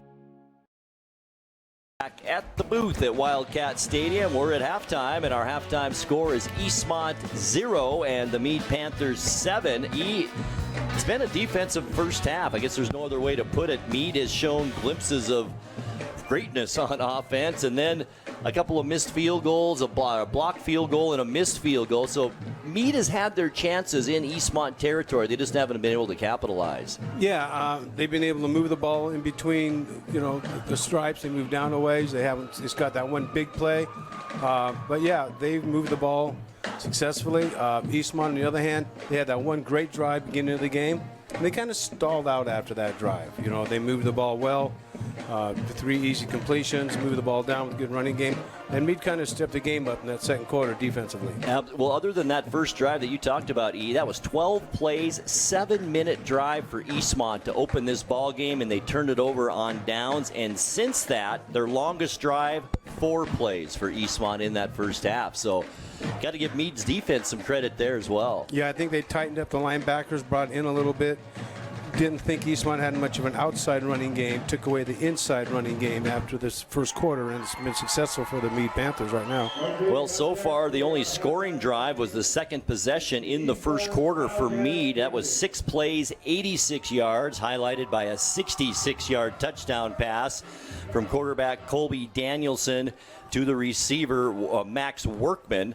The extra point good by Pacheco, and that's where we stand right now at 7-0. And other than that 6-play drive that they scored on, Mead had another drive that was 9 plays with a blocked field goal. And other than that, it's been 3 or 4 plays for the Panthers too. Yeah, both teams are figuring each other out defensively. Except the one big play by Mead had. Both teams are playing pretty good defensive football right now. On a hot night here in East Wenatchee, I'm sure the temperature's still around 85 to 90 degrees. That means it's about 115 in this booth, so things are cooling down, E. Yeah, good news though, our hot chocolate just showed up, so we can sip on some hot chocolate second half here. Let me get those hand warmers out. There you go. All right, we'll take another 2-minute timeout. When we come back, E will have our halftime stats, and we'll have more too. Stay with us right here on the NCWLIFE Channel.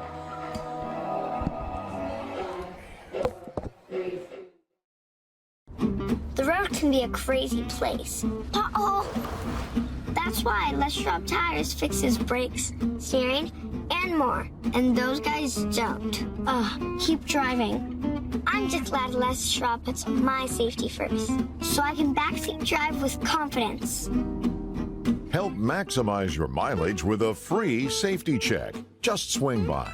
Les Schwab Tires, celebrating 70 years of doing the right thing. The newest generation of GMC Sierra pickups offer the most advanced technology, the strongest selection of powertrain, and everything else you need to work hard, play hard, and explore the boundaries of the Wenatchee Valley and beyond. Take a look at the latest, most luxurious and durable trucks on the market. You will see why GMC is not your grandfather's pickup. You want to bet, kid? I believe we've been coming to Abby's for 56 years, isn't it?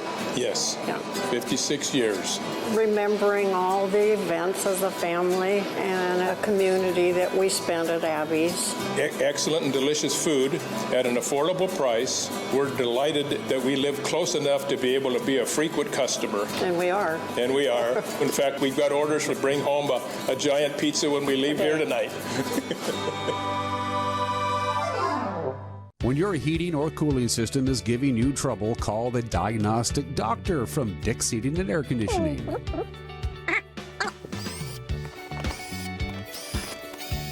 Here's the culprit right here. All joking aside, when you call Dick's, you're calling 35 years of experience at customer service right here in the Wenatchee Valley. Dick's strongly believes in repairing before replacing, and they service all major brands of HVAC units. All right, our halftime show continues here on the NCWLIFE Channel. Our halftime score is Mead 7 and Eastmont 0. How do our stats shape up in that first half, Eric? Well, they're pretty even. Kobe Danielson, he's 7 for 12 from the air from 99 yards. Of course, the big runner, Skylar Harkness, he's got 8 carries for 43 yards. Johnny Tarilko for the Mead Panthers has 3 receptions for 17 yards. Of course, Max Workman's got the one long 66-yard touchdown. His only reception of the night. For the Eastmont Wildcats, Luke Gale is 4 for 12 for 55 yards. First 6 passes, completed 2 of the short ones, a couple long ones. Right. Gunnar Peterson's got 10 carries for 41 yards, had 4 yards a carry. Adrian Ruffins has 2 receptions, 28 yards. Jackson West has 2 for 10 yards. Well, you know, Eastmont started, like you said, on the running the ball pretty well, and then that kind of was snuffed by the Mead Panther defense, and then Gale went through the air. He did have some nice passes in that first half, and a couple that should have been maybe completed that weren't. So I think he's trying to get his game going as far as the throwing game. Yeah, you know, the nerves are now out. You know, now it's time to play football second half. You're just settled down a little bit in the rhythm.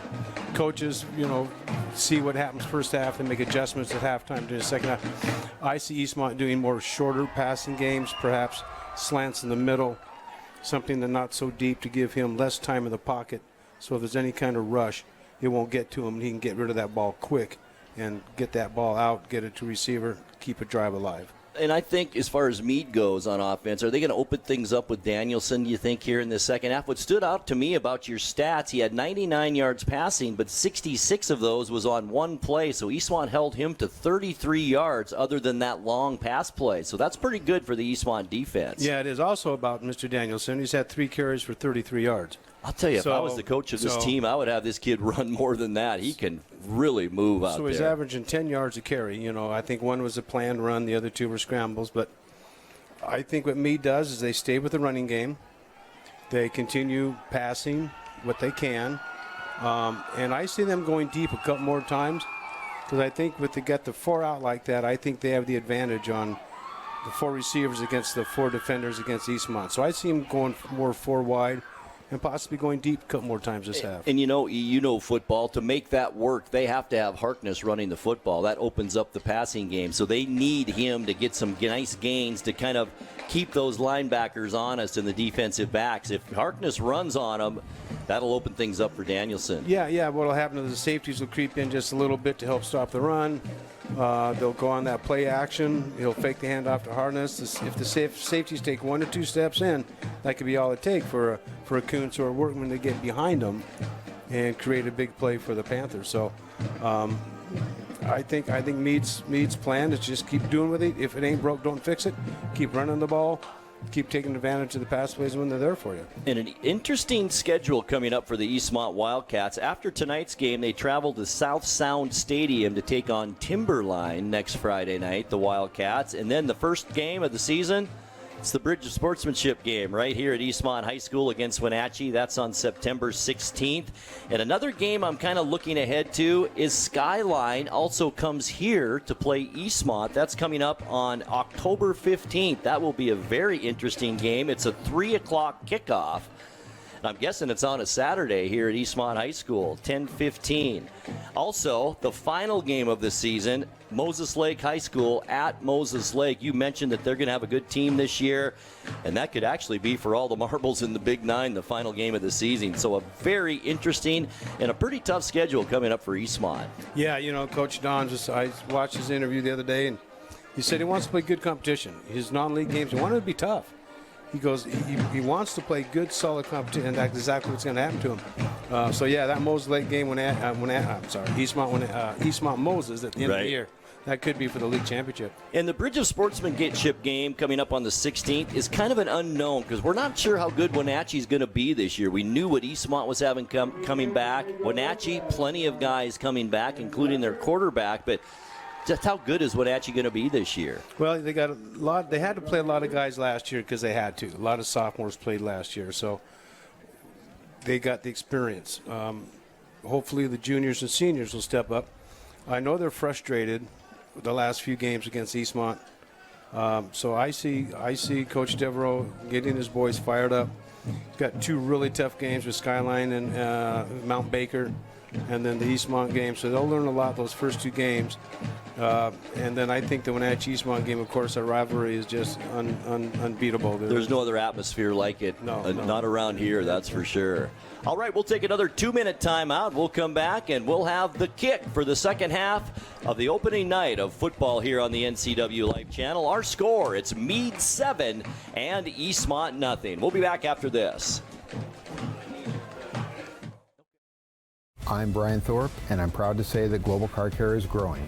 We always do the right thing, and because of that, we're busy, and it's time to hire an experienced automotive technician. We spend as much time with our coworkers as we do our own family. I want them to understand they're not a number here. They're a person with a family, and I want them to be part of this family too. Do you want an owner that understands and respects what you do every day? I'm that guy. Our compensation is the best in the area. I want you to have your career with us. Are you dealing with a pest or weed issue and you just don't know what to do? We use the best pest control methods approved for areas with kids and pets. Whether it's rats, mice, ants, or spiders, or something else altogether. We provide the coaching and solutions you're looking for. And you can know that your dollars are supporting a local, family-owned and operated business. Allow us to help you get back to living healthy and pest-free. Harvest Valley Pest Control. You don't have to be a member to enjoy the view and dine in style at Highlander Bar and Grill, located in East Wenatchee.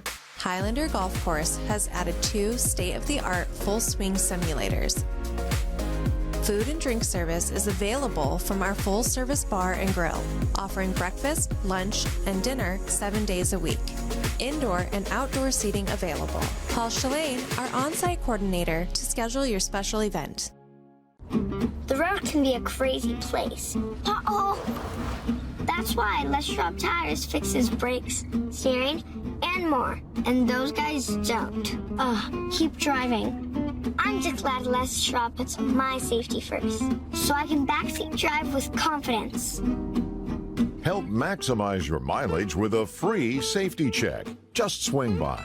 Les Schwab Tires, celebrating 70 years of doing the right thing.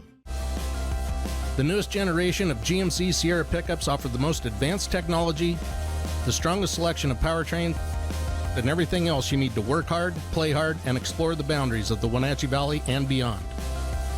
Take a look at the latest, most luxurious and durable trucks on the market.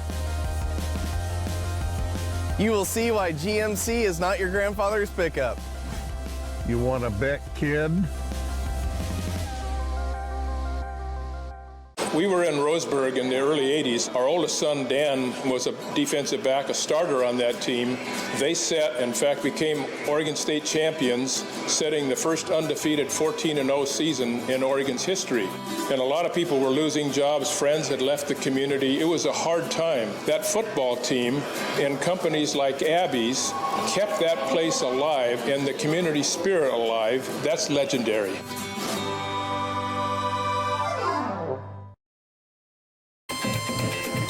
Tonight's broadcast also brought to you by Highlander Golf Course and Grill. Plan your next tournament and event today. Call the Pro Shop today to schedule your time on the Full Swing S4 widescreen golf simulators. Give the Highlander a call at 884-4653. And by Harvest Valley Pest Control, living healthy, local, and pest-free.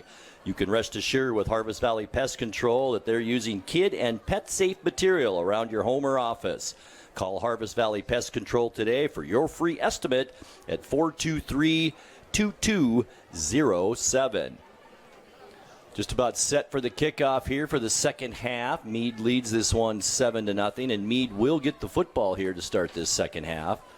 Yeah, it'll be big for both teams.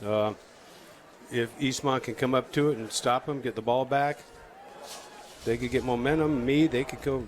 Yeah, it's big for both teams early.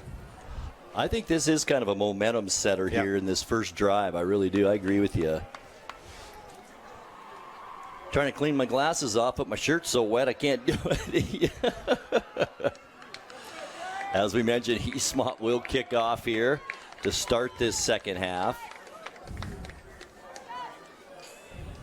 Armando Farias, the big man, number 76, will do the kicking for Eastmont. And back deep for Mead is Colby Thomas and John Tallarico.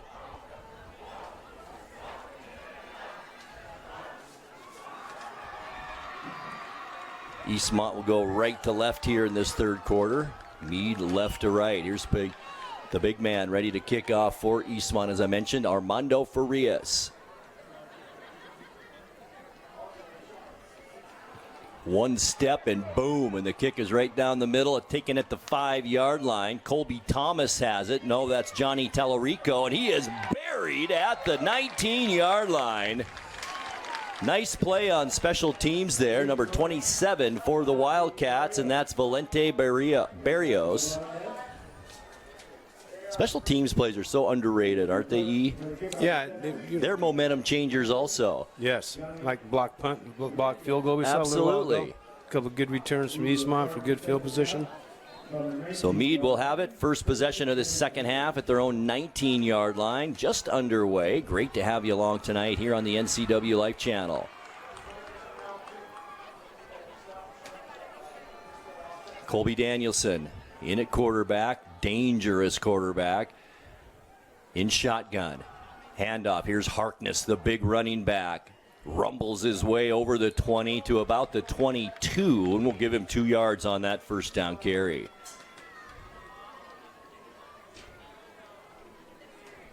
I'm going to give him 3. You going to give him 3? Yep. Romero Arellano, a nice stop from his defensive back position to make that tackle for the Wildcats. Second down and 7. Ball at the Panther 22-yard line. As I mentioned, 9 returning starters on this offense for me. That means a lot. It does. Second and 7. There's Danielson back to pass. No pressure. Easy pitch and catch to the 30, 35, all the way up to the 40-yard line. 18 yards on that pass play for Mead. And on the reception, it looks like Nolan Braun made the catch.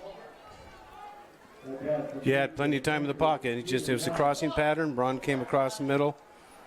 Boy, great pass. And this is a quarterback you can't give a lot of time to, that's for sure. No. First down for the Panthers. Ball now at their own 40-yard line. 7-0 Mead lead. Keenan Kuntz this time splits out right to the wide side of the field. Full backfield this time. Danielson in shotgun.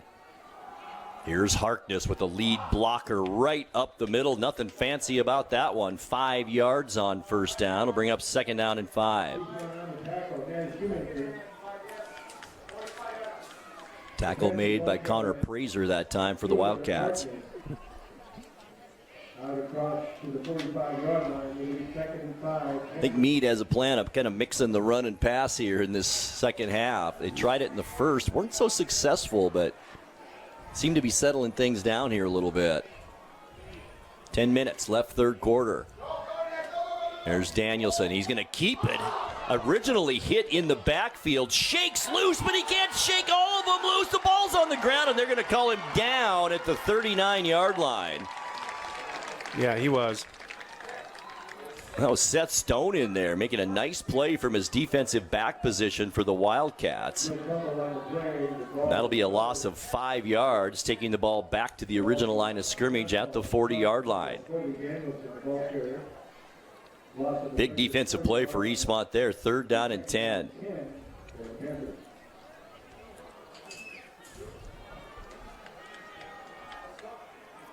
Two receivers split left, 2 to the right side.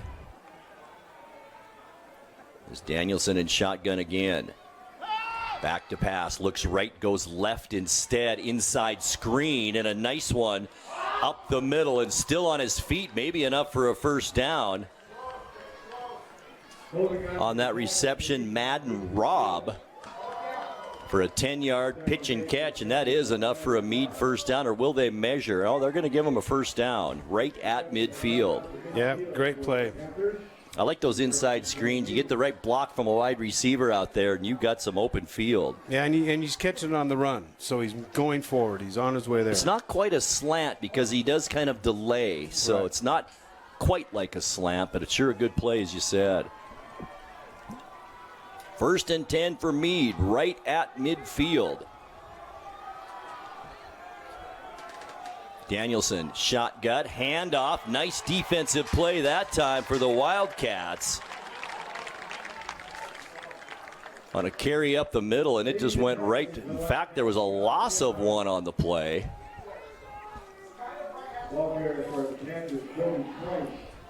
On the stop for the Wildcats that time was Josh Lenhart, a junior, 5'6", 188-pounder. 2nd down and 11 now for Mead. Split out all by himself on the far side of the field. Keenan Kuntz. He's been very quiet so far for Mead. Danielson back to pass, and it's caught. He did drop it. The pass was in the air before the receiver even turned around, like you're supposed to do. Nolan Braun then just couldn't bring it in. Yeah, it throws a little bit behind him. Didn't quite bring it in all the way. Once again, Eastmont got a little bit of pressure on Danielson, and that made all the difference there. 3rd and 11, a big 3rd down and 11 here for Eastmont.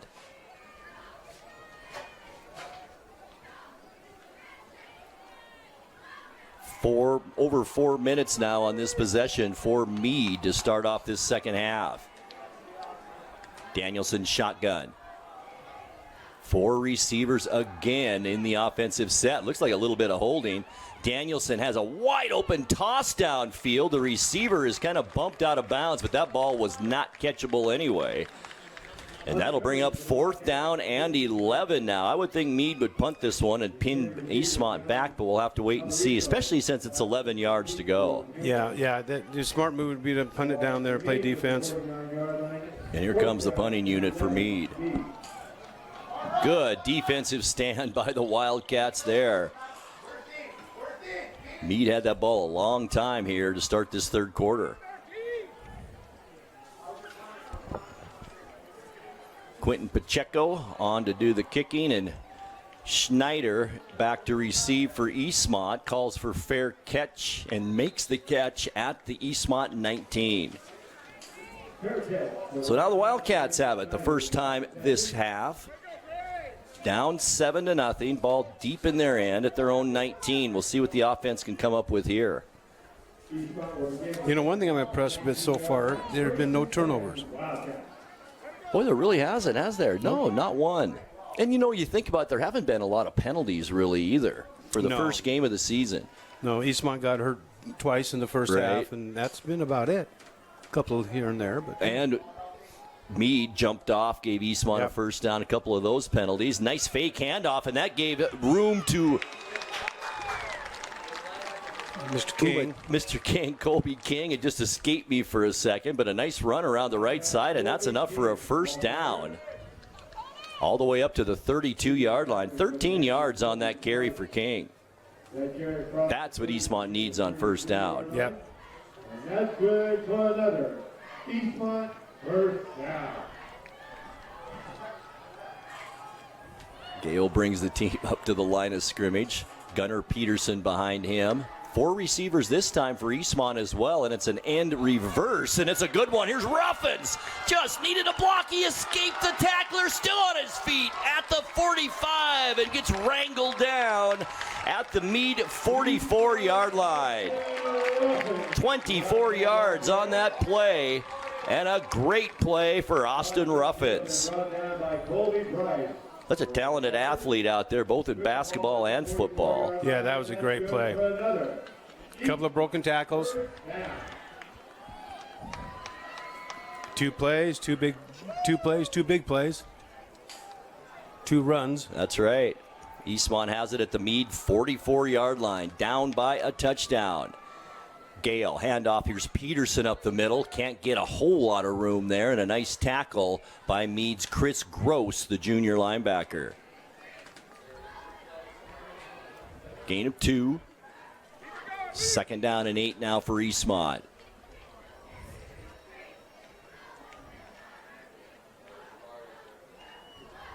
We mentioned it earlier. Good crowd across the way from Spokane that made the trip tonight. And then a long trip home after this one. 2nd and 8. Gale, handoff to a receiver, and he gets to the 40-yard line. And that was David Linker. Yeah, Valente Barrios, I believe, was the carrier that time. Right, number 27. Right. Gain of about 2 brings up 3rd down and 6. And boy, is this a big 3rd down play for Eastmont. 40-yard line of Mead. King in motion. Now comes back to his original spot with Gunnar Peterson behind Gale, who's under center. 4-3 defense for the Mead Panthers. Here's the handoff. It's Peterson. Jukes his way up to the 35. He's going to be about a yard short of the 1st down. It's a gain of 5 on that carry for Peterson. But as I said, about a yard short of the 1st down marker, which is the 34-yard line. No doubt about what Eastmont's doing here, I don't think, E. Nah, yeah, you got to go for it right now. This is going to be a momentum changer either way. Coming up right here. 4:50. Clock moving here in the 3rd quarter. Each team has only had the ball 1 time in this 3rd quarter. Let's see how disciplined that defensive line is for Mead. Timeout, Eastmont. Yeah, Gale looked a little confused out there, so they're going to talk things over. I think we'll take a quick 30-second timeout, too. Our score with 4:40 left in the 3rd quarter is Mead 7 and... When you call Dick's Heating and Air Conditioning, you're calling on 35-plus years of experience in the Wenatchee Valley. Spending extra time in your home, you may have discovered an unwanted aroma. Stinky feet, pets, who knows what. Call Dick's today about installing their Train Clean Effects electronic air cleaner or a Rheem Halo ultraviolet air purifier. Either way, the air quality in your home will be improved. Proudly servicing all of North Central Washington, call 884-6444 today. 4 minutes and 40 seconds left to go here, 3rd quarter. Eastmont on the move, a drive that began at their own 19-yard line. The ball rests now at the Mead 35-yard line. Eastmont 8-yard play and then a 24-yard play. And Eastmont, as I mentioned, on the move. Here we go, 4th down and 1. And boy, is this ever a big play here in this 2nd half. Well, they haven't passed the ball yet in the 2nd half on this drive. They've all been runs. So that's what I expect here. It's Ruffins. Gets a block. Cuts back upfield. He may go. 10-yard line. 5. And he's wrestled out at the 4-yard line. 31 yards on that run for Austin Ruffins. And he's had quite a 3rd quarter here for the Wildcats. Yeah, he's had 2 carries for 55 yards, so 1 for 24 and 1 for 31, so. That doesn't hurt the stats, does it? Nope.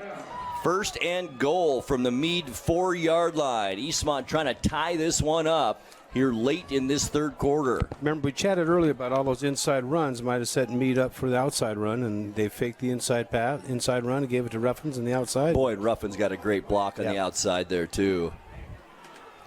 Here we go, Gale under center. 1st and goal. King up the middle. Did he get in? No indication yet. And yes, touchdown is signaled, and Eastmont on the board. 4-yard touchdown for Colby King. And it's 7-6 pending this extra point try. Just what the Wildcats needed. Boy, was it ever. Armando Farias on to try the extra point for Eastmont. 7-6 our score.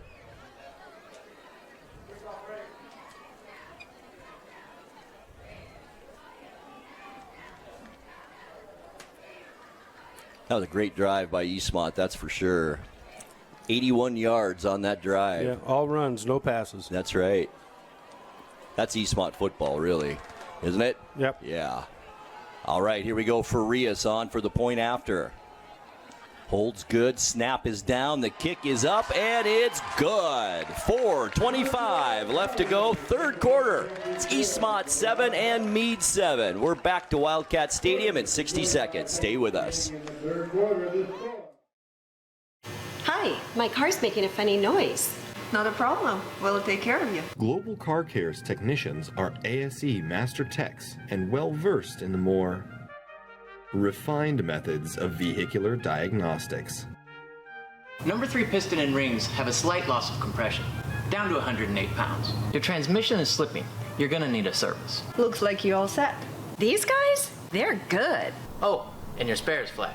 Global Car Care, Wenatchee's top shop. Are you dealing with a pest or weed issue and you just don't know what to do? We use the best pest control methods approved for areas with kids and pets. Whether it's rats, mice, ants, or spiders. Or something else altogether. We provide the coaching and solutions you're looking for. And you can know that your dollars are supporting a local, family-owned and operated business. Allow us to help you get back to living healthy and pest-free. Harvest Valley Pest Control. 7 plays, 81 yards on that drive. Took off 3 minutes and 20 seconds off the clock. A 4-yard touchdown run by Colby King. Armando Farias, the extra point, good. And we are all tied up here now with 4:25 left in the third quarter. Great drive by the Wildcats on their first possession of this half. Farias to kick it off now. Back deep, Colby Thomas and Johnny Tallarico.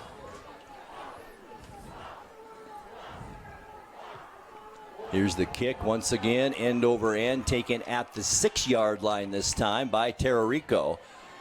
Gets some room on the outside. The 40 lowers his head and gets all the way up to midfield. Great return that time for the Mead Panthers. That's where that special teams comes in handy there, Grant. We've got a big block here, right here on the sideline. A little slow to get up. And Tallarico is one of those transfers that we mentioned from, I believe, another Spokane school. And he is still down on the field. 4 minutes, 16 seconds left to go here in the third quarter. Ball right at the 50-yard line, and Tallarico still on the turf. That might be the first time we've seen a cramp issue here tonight. That's exactly what it is. They're stretching his calf out, trying to get that cramp out. Well, I'm just surprised we haven't seen it more with this hot weather and early in the season. Tallarico is kind of limping a little bit on that left leg, and that looks like a limp, doesn't it? Cramp limp, there you go. Yeah, I had many of those. Yeah, that's exactly, I usually just get him in the middle of the night. I know, I hate those. It doesn't even have to be hot. Just move just wrong, right in the, oh my gosh. Right in the calf muscle, I'm done. Does that wake you up right now? Man, you get out, 15 minutes later, you go drink water, you walk around a little bit. And mine will stay sore for about 2 days after that. And then you lay down, and 10 minutes later, damn thing does it again. Getting older's fun. I know it is. Anyway. 1st and 10 Mead now, right at midfield. Colby Danielson, shotgun. Double backs in the backfield. There's Harkness, and what a tackle that time by Eastmont. And it was Ben Fisher from his defensive line position, a junior, and a loss of 1 for Harkness on that carry. We do have a penalty flag down, so let's see what's pointing at Eastmont. What the call could be. Boy, good open field tackle on a big man in there. Yep. Personal foul on each team, so they will be offsetting penalties.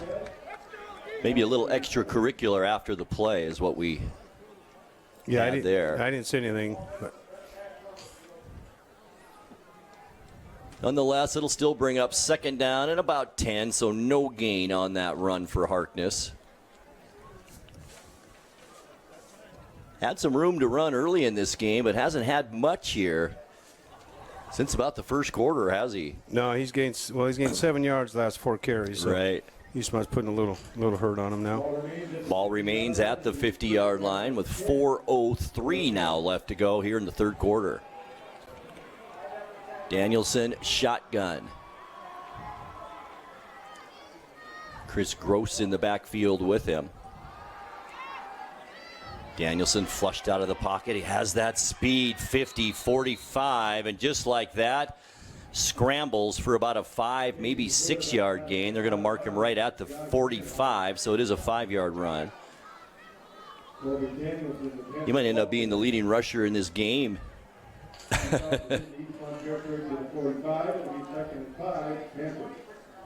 So nice when you have a quarterback that can run a 4.40. 40. Yeah, especially he can. And he just can get out of trouble. Yeah. He can elude a rush, pick up a few positive yards.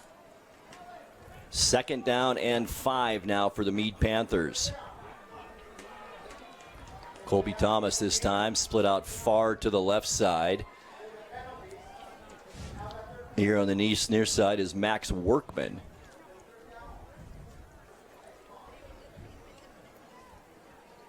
Not sure what the conversation's about here, but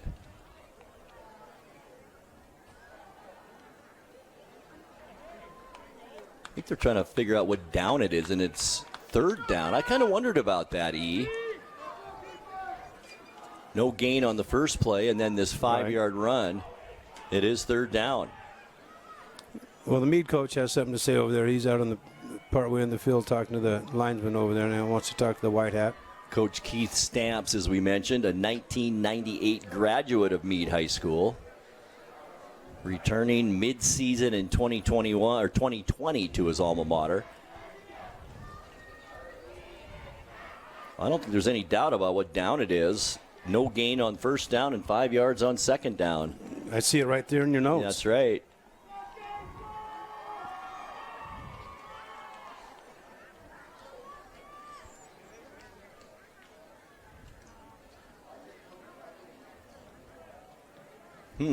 Still a conversation between the head official and Coach Stamps for Mead. Things like this can really take momentum out of a game, too. It really can. Especially when I'm not sure what they're actually arguing, but looks like we'll be ready to play some football here. It's going to remain 3rd down, as it should. Right. 3:57 left to go, 3rd quarter. Big play coming up right here for both teams. We're tied up at 7s. Danielson shotgun. Big back Harkness in there behind him. He gets the handoff up the middle and will not get to the 1st down marker. Great tackle down there by the Wildcats, still on the ground. And that was a tackle by number 9, Sammy Garcia, who made that stop on a very big running back. 4 yards on the carry, and that'll bring up 4th down and 1. My guess would be that they were going to go for it no matter what there, just for the fact that they ran it on that down. This is where you're going to look for that quarterback draw right now. Yeah, I like that call a lot. And under center for the first time is Colby Danielson in this game, and that's enough for Coach Don. He wants to call timeout and talk this over. He had 10 players on the field. Well, there's the reason why. 4th and 2, actually, for Mead. And, boy, this is a big play with 3 minutes left in the 3rd quarter. We are all tied up at 7s. Interesting with Danielson lining up under center, too. And I guess Coach Don now kind of got a little bit of a look what they might be doing here on 4th down. Could have been a sneak. You know, he's 6 foot 190, big kid. I would think he'd be in the shotgun. Step back, quarterback draw. It's a great call. Or even just let him run around the end, get a couple of blocks for him. Like you said, it's a big call early. 3 minutes to go in the 3rd quarter, tied 7-7. We're in for a good 4th quarter, Grant. Oh, we sure are. We really are. Boy, this is such a big play right here. Do you think we can get Sportsmed to bring us up some waters? Be nice, wouldn't it? We're running low. I'm waving to them, but I don't think they see me. Even Gatorade would be fine. All right, here we go. 4th down and 2 for Mead. This time, Danielson not under center. He's back in shotgun. 4 receivers in the set with Harkness in the backfield. There's Danielson. The pass is blocked, and Eastmont will hold on 4th down. How about that? Well, I'm surprised that. Big play for the Eastmont defense. And the Wildcats will have some pretty darn good field position, too, with 2 minutes and 58 seconds left to go in the third quarter. Ball will be at their own 42-yard line. Yeah, that was a surprise. I thought for sure he'd run it or give it to Harkness and let him do his thing. And boy, that's what you teach those linemen, to get those hands up when you see the quarterback passing it. That was big number 95 for Eastmont that did get his hand up there. All right, Eastmont first down. Pass out on the flat. It's caught at the 30-yard line. Beautiful pass and catch. Adrian Ruffins out there at the 30. 38 yards on that pass play on first down for Eastmont. And the Wildcats have something cooking here late in this third quarter. 2:47 left to go. That was his first pass of the third quarter. Might be the first time that Adrian Ruffins has touched the ball, too. Austin Ruffins has had some nice runs, but Adrian, nice catch there. He was wide open. 1st and 10 at the Mead 30-yard line. Eastmont tied it up on their last possession, trying to take the lead here. Handoff, here he is, Adrian Ruffins all the way up the middle. He's not going to get touched in the end zone. Touchdown, Eastmont.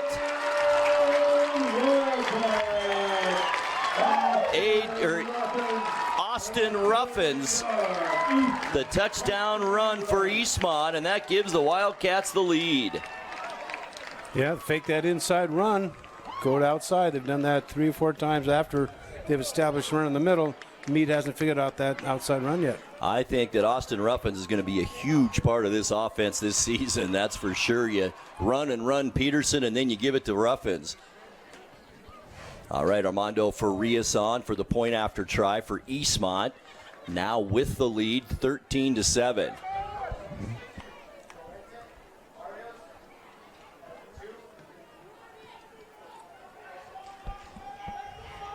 Might be one of the biggest kickers in the Big Nine. Here's Farias. Ooh, line drive kick, and I don't know if that went through. It was a kind of a hook left, and it didn't go through. So our score with 2:17 left in the third quarter, Eastmont 13 and Mead 7. We'll take a 30-second timeout and come right back to Wildcat Stadium after this.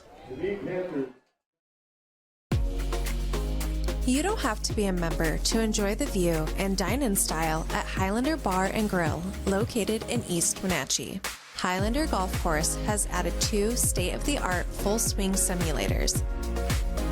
Food and drink service is available from our full-service bar and grill, offering breakfast, lunch, and dinner 7 days a week.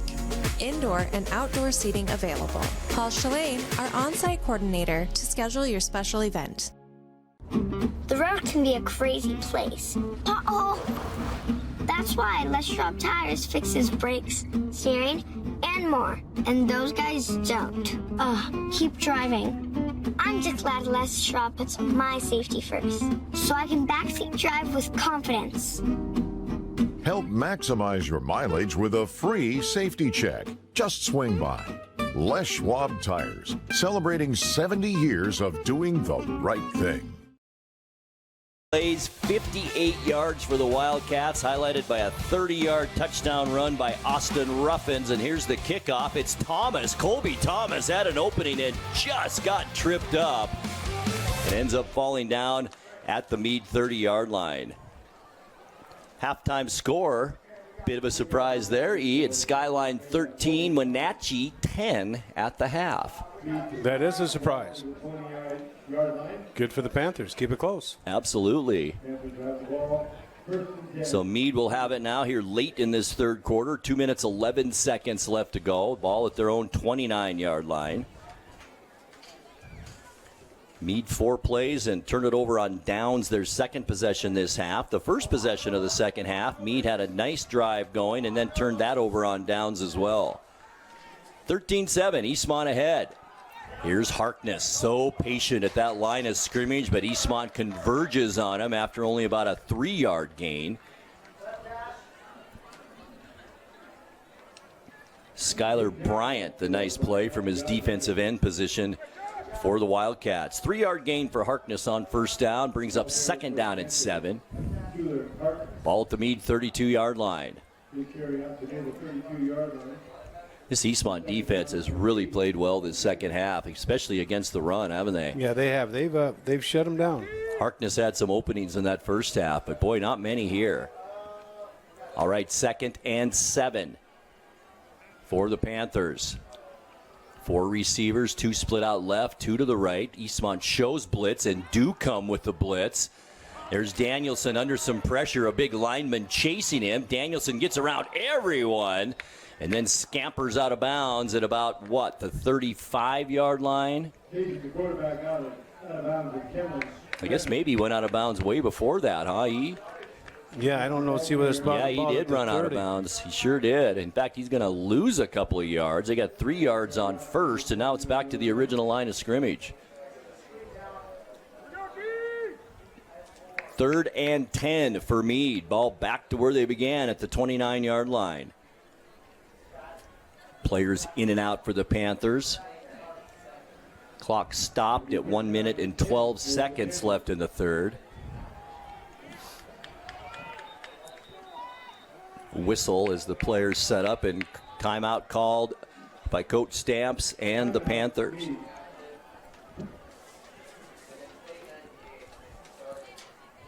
Tonight's broadcast brought to you by our friends at Sangster Motors, family owned and operated, home of the all-new electric Hummer, pickup, and SUV, and by the Highlander Golf Course and Grill. Plan your next tournament and event today. Call the Pro Shop today to schedule your time on the Full Swing S4 widescreen golf simulators. Give the Highlander a call at 884-4653. We got a fourth quarter coming up, that's for sure. Yeah, we do. And, you're talking about the Eastmont defense picking up a little bit. Harkness has got, 6 carries, 14 yards. So that's 2 yards a carry, a little above that. Also, Danielson had 3 carries, 33. He's got 3 for -3. So they played much better this second half, for sure. They've controlled the running attack. Right. All right, 3rd down and 10 for Mead. 3 receivers in this set. Danielson again in shotgun. Fake handoff up the middle. Screen pass is called. Now can he get a block or two? Maybe a hold in there. Cut back upfield. First down for Mead all the way up to their own 43-yard line. And that's 14 yards on that play for the Panthers. That screen was set up nicely. Yes, it was. Well done. It's really a good call on 3rd and long, really anytime, isn't it? Yeah, you get the rush coming, you get your wide receivers to take off, and you open up that gap right there. Right. Another discussion?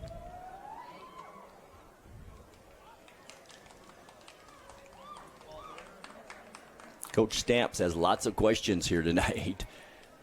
And we do have a penalty, a personal foul, roughing the passer on Eastmont. I didn't even see a flag thrown. Did you, E? No, it's way back there on the 15-yard line. That'll give Mead even better field position now, well into Eastmont Wildcat territory. They're going to spot it at the 42-yard line. Yeah, I was watching the screen. Obviously, the contact was made after the throw was made, and I didn't see the flag down there in the 15. I didn't either. Yeah, huge play. Gives the Panthers from Spokane a little bit of breathing room now and some momentum as they head into Eastmont territory as the clock moves at 52 seconds left in the third quarter. Do want to mention, too, the center, E, Jacob Gatlin for Mead, first team all GSL. So that's why they've been running a lot right up the middle. Here's Danielson. Big rush put on by Eastmont. Downfield has Kuntz open, and he makes the catch at about the 12-yard line. In fact, they're going to mark him at the 10, and that's a 32-yard pass play from Danielson to Kuntz. And there's Kuntz. We talked about him all night, and that's really the first big play we've seen out of him tonight. It's his first reception. Danielson.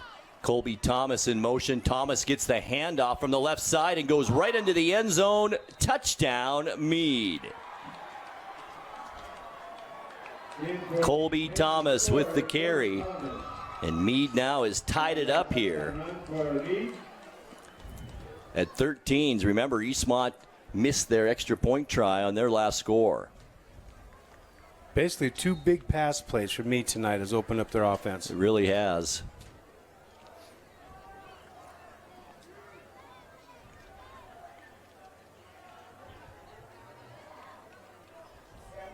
All right, Pacheco on for the point after try for Mead. Kick is up, plenty of leg, and it's good.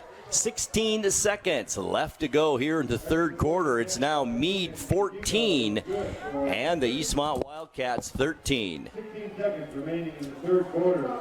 Interesting third quarter, E. Very interesting. Eastmont scores twice here in the third quarter, and Mead's put a touchdown on the board as well. So obviously during halftime, both offensive coordinators and got things together and figured out how were we successful in the first half. Let's capitalize on that. Let's work our offense. You know, Eastmont ran a lot of stuff up the middle with Peterson earlier. They're faking that now, going to the outside with Ruffins, and they've had 2 huge plays on the outside. Mead, they're just dropping back and throwing it to their big stars, and right now the 2 of them are making plays. That's right. Both teams back out onto the field as we will wind down this third quarter. Pacheco will kick off for Mead. And back deep for the Wildcats, Austin Ruffins and Colby King. Boy, I'd like to see Austin Ruffins maybe get some room to run something back here. It doesn't look like he's out there this time. It's number 2 instead, and that's Peyton Guest back there. So it'll be Colby King and Peyton Guest. You know, every kickoff, they've had good returns. They have. And that started on the very first kickoff, didn't it?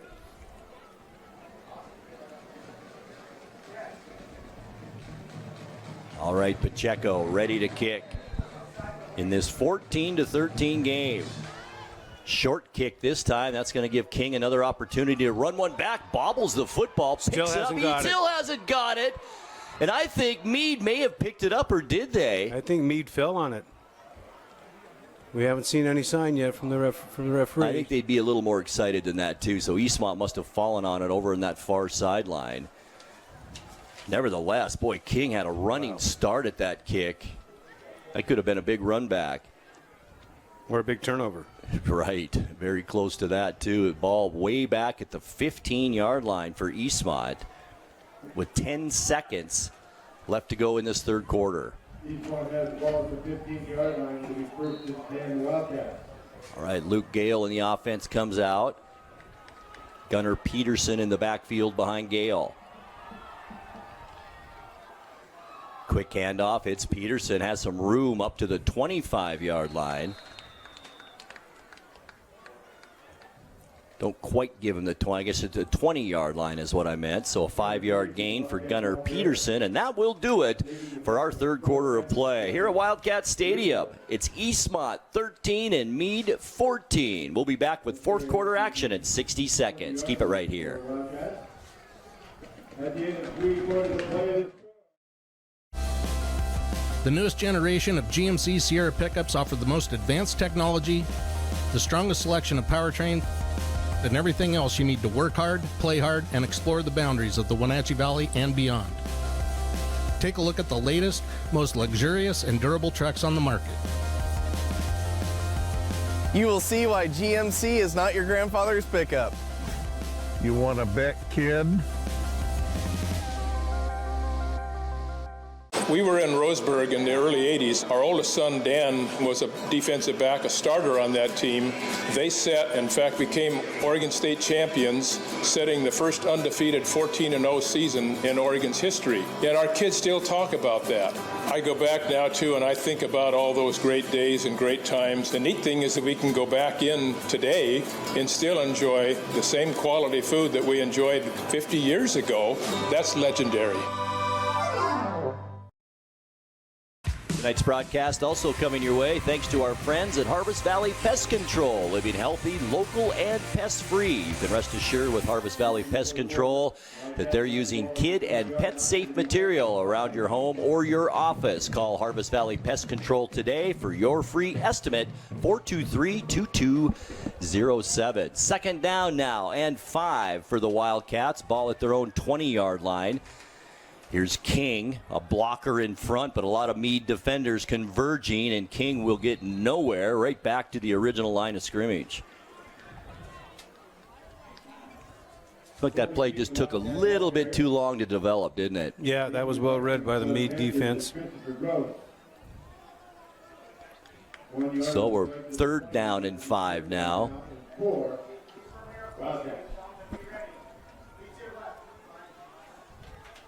What will Eastmont have under their sleeve here in this third down and 5, which is turning out to be a pretty big third down and 5. Wildcats down by 1 here in the fourth quarter. Ruffins in motion. Gale back to pass. Hits a sideline pass. 25. That will be a first down and knocked down hard then at about the 29-yard line. Austin Ruffins with a nice catch. 6 yards on that play and a first down for Eastmont. It was brother Adrian, number 4. Yeah, right, Adrian. You're right. Boy, a big first down. I know it's early in this fourth quarter, but that was a big one here. Yeah.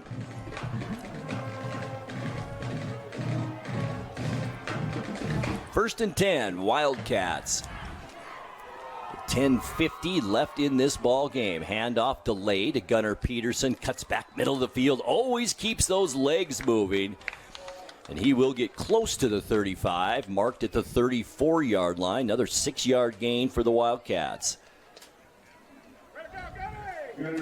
Ball will be spotted at the 34 of the Wildcats. Tackle made by Madden Rat for the Panthers.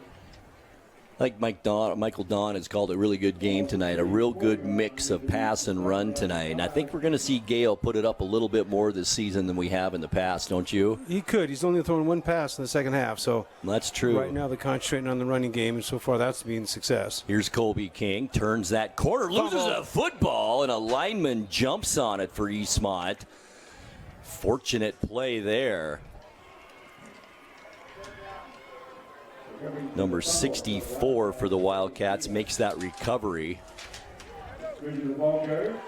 Actually be a 2-yard gain. It'll bring up third down and 2. Ernie Vila. Nice heads-up play by Vila. Big third down and 1 happening right now. Eastmont with the ball at their own 33-yard line. I should say 38-yard line, that is. Gale under center, looks over the defense on this 3rd and 1. Handoff, there's Peterson. Stutter steps his way to almost the 40-yard line. I think they'll give him they'll give him the 40, and that will be enough for a first down. 3 yards on that carry. Peterson, the Wildcat ball carrier. Christopher Gross with the Panther tackle. Eastmont steadily and slowly moving down this field, eating clock in the process as we are approaching 9 minutes left now in the fourth. Kind of remind me of that first drive of the game. It really does. Yep. 12 plays on that drive for Eastmont. Short, easy passes. King in motion. Fake handoff to Peterson. This time Gale's going to put it up and throws it behind his intended receiver and incomplete at the 40-yard line. One thing about the fourth quarter, Grant, we get to see what team's in the best shape. No, that's a great point, too. Because it's been hot here, it's been hot in Spokane. What team has weathered the heat in the last week, 10 days during practices where they can have that last 8-9 minutes of a game where they're... Valente Barrios, by the way, the intended receiver on that incompletion. 2nd down and 10. Ball at the Wildcat 40-yard line. There's Barrios again, spin move, and gets right back to the line of scrimmage and is dropped hard right there.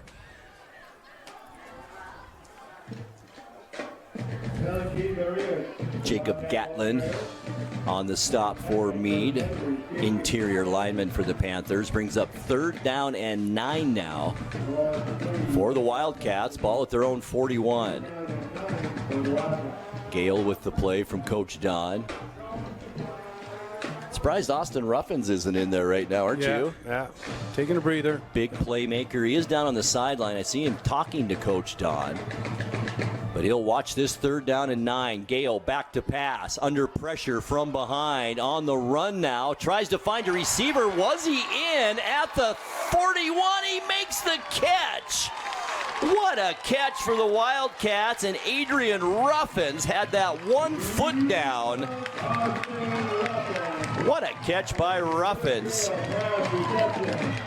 18 yards on that catch for Ruffins, and a 1st down, and a huge 1st down for Eastmont here with 8 minutes left in the 4th quarter. Yeah, huge play for the Wildcats. Ball now in Mead territory at the Panther 41-yard line.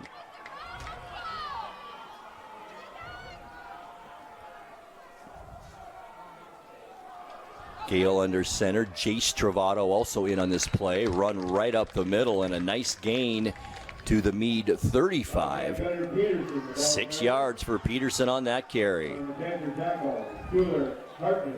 9th play of this drive. You said it, just like the first drive of the ball game. And just like Eastmont likes it, slow and steady, grinding it out on the ground. But what's nice for Luke Gale is you establish that. That opens things up for him a little bit downfield. Exactly. All right, Peterson behind Gale, who's under center. He's been there all night. Handoff quickly this time to Peterson. Tries to wrestle his way to the 30-yard line. Doesn't quite get there. Gets to the 31 after a 4-yard run.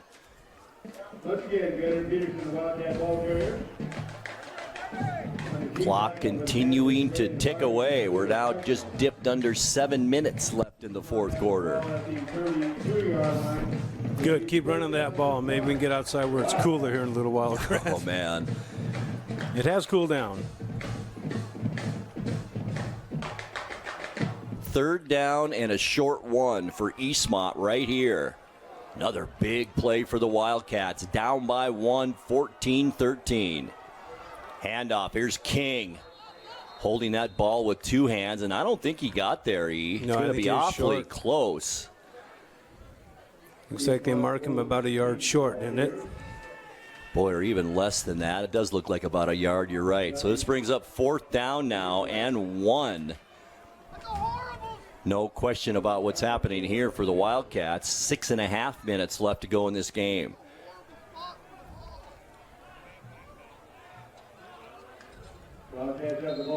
Really surprised by the great crowd. Boy, did these Wildcat fans show up tonight. Yes, below us, just a packed grandstand and a good crowd across the way from Mead. So a nice way to start this football season.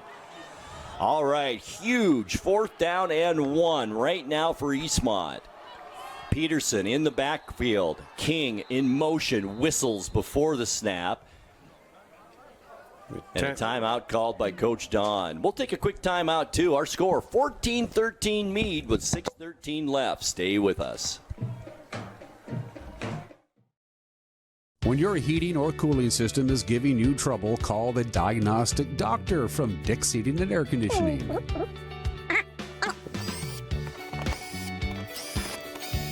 Here's the culprit right here. All joking aside, when you call Dick's, you're calling 35 years of experience at customer service right here in the Wenatchee Valley. Dick's strongly believes in repairing before replacing, and they service all major brands of HVAC units. I'm Brian Thorpe, and I'm proud to say that Global Car Care is growing. We always do the right thing, and because of that, we're busy, and it's time to hire an experienced automotive technician. We spend as much time with our coworkers as we do our own family. I want them to understand they're not a number here. They're a person with a family, and I want them to be part of this family too. Do you want an owner that understands and respects what you do every day? I'm that guy. Our compensation is the best in the area. I want you to have your career with us. All right, here we go. 4th down and 1 for Eastmont. Down by 1 with 6:13 left in the ball game. This is a huge play right here in this game. Peterson in the backfield behind Gale. King in motion. It's Peterson up the middle, and he's going to get it and a little bit more. Boy, he thought he could break that one as he gets to the 33-yard line. Gain of about 4 again for Peterson. Yeah, go to your strength.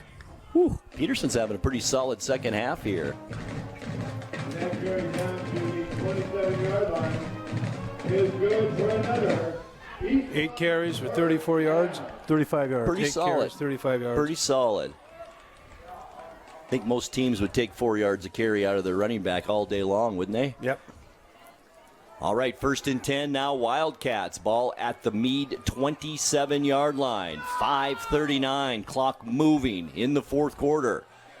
Here's Gale. Over the middle, there's Ruffins, and he dropped it. Nice defensive play. He was hit almost as he caught that football. Good pass by Gale, though, just dropped by Ruffins. Yeah, it was great timing by the safety to come in and break that play up. Sure was.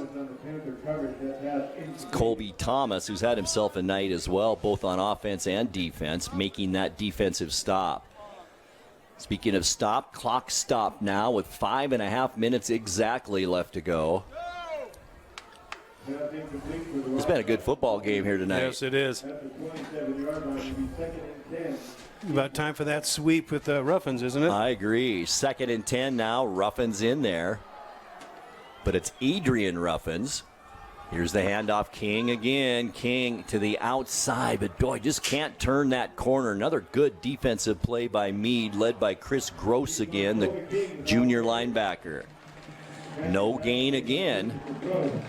And that's 3rd down and 10 now. Just like that, Eastmont stalled out somewhat. Well, this is definitely 4-down territory as we're now under 5 minutes left in this game. 14-13, Mead on top because of a missed extra point try by Eastmont, or we'd be tied right now. Delay handoff, Gunnar Peterson with room, cuts it back up the middle to the 15, still on his feet, and finally gets drugged down at the 13-yard line. Boy, that is going to be right at that 1st down marker. Will it be enough? I think they're moving the sticks. Yeah, it is enough. Pick up a 14 yards. Ball at the Mead 13 now. Clock continuing to roll. 4.5 minutes left.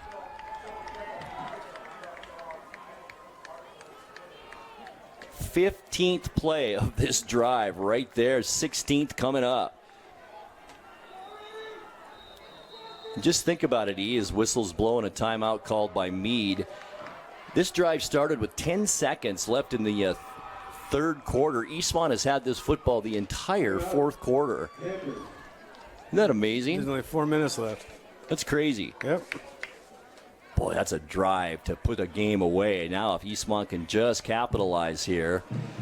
Facing a 1st down and 10. The ball at the Mead 13-yard line with 4 minutes and 20 seconds left to go here in this 4th quarter. You know, I think Coach Don decided to run the ball in the second half. I mean, he's got Gale threw the ball 12 times the first half, 4 in the second.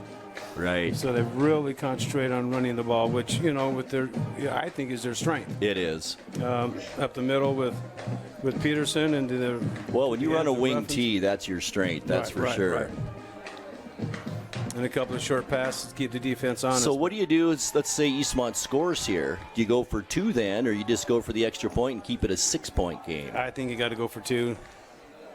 I think you do too, and then just hope your defense can hold here on that Mead drive. We'll have to wait and see. Eastmont's not in the end zone yet. Exactly.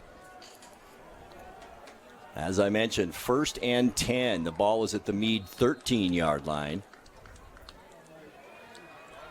With Gunnar Peterson in the backfield. Austin Ruffins, ever dangerous. Both Ruffins in there right now. Pass by Gale. It's caught inside the 10-yard line at the 8. And that's a nice gain of 5 yards for Eastmont. And guess what? We have another cramp. Considering it's only the second one, that's pretty amazing here tonight.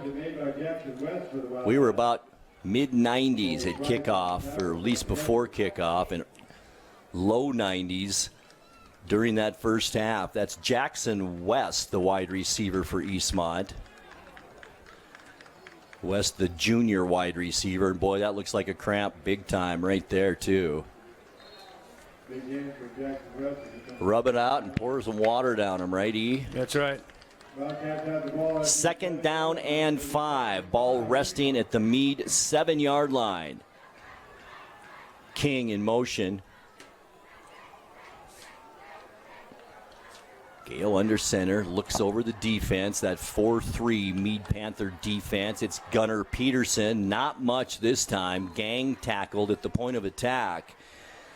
Leading the charge there, big defensive lineman Jamison Emery for Mead on that stop. No gain on that play, and that brings up 3rd down and 5 now for the Wildcats. Or if you're 4th down and 5, E, do you let maybe Farias come in and try a field goal try? You'll still take the lead. 3:23, clock moving. Lots of decisions here coming up. After I saw that last extra point, I think it's 4 down. They haven't really stopped. It looked like one of my tee shots. Yeah. Here's Gale. 3:20 down the middle. Handoff, it's King, and he's not going to get there. Nope. In fact, maybe only about a yard on that carry. They're generous. Yeah, I don't think they even gave him a yard. Right back to the line of scrimmage, and that brings up 4th down now, and they are going to try a field goal here, E. I don't mind the call, to tell you the truth, but 17-yard field goal. By an offensive lineman. Be a chip shot for you, wouldn't it, back in the day? 17 yards. Well, back in the day, we used to go straight on. We didn't have this fancy stuff. That's only 15-yard field goal try. Here we go. Here's the kick, and it's blocked. Fallen on by Mead, and the field goal no good. Boy, how deflating is that? After 17-play drive, you kept the ball for 10 minutes almost, and you come up with nothing for the Wildcats. Wow. Now Mead can basically run this thing out if they can. 2 minutes, 22 seconds left to go. The ball at the Mead 7-yard line. And I think Coach Don has one timeout left. One timeout left. Yeah, he's used a couple. So a couple. Wow, big play right there. A couple of first downs could seal it up for Mead.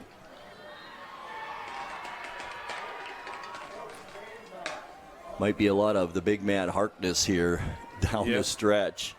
But Eastmont shut him down so far in the second they half. have. 1st and 10 now for Mead with that 1-point lead. Here he is. Harkness will run that right side. He's got all kinds of room. He is going to get caught and run out of bounds, but not before he gets out to about the 35-yard line. In fact, 37-yard line. That's a 30-yard run on 1st down for the big man Harkness. Clock stopped while the get the stick set across the way. He must have ran out of bounds. He did. Clock is stopped. Saving tackle there by Sammy Garcia, that's for sure. 1st and 10, Mead now in the driver's seat with the 1-point lead. Harkness up the middle, breaks the first round of tackles, and then gets past the 40 to about the 43-yard line. And that'll be a gain of 6 for Harkness. Clock still running now to minute 58 left. I don't think Eastmont does have a timeout. It says 0 up there underneath the 13. I don't think Coach Don has one left. Okay.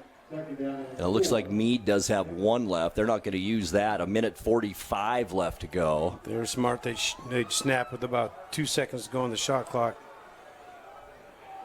Shot clock, play clock. Danielson, it's down to 4 right now. They're milking it pretty good.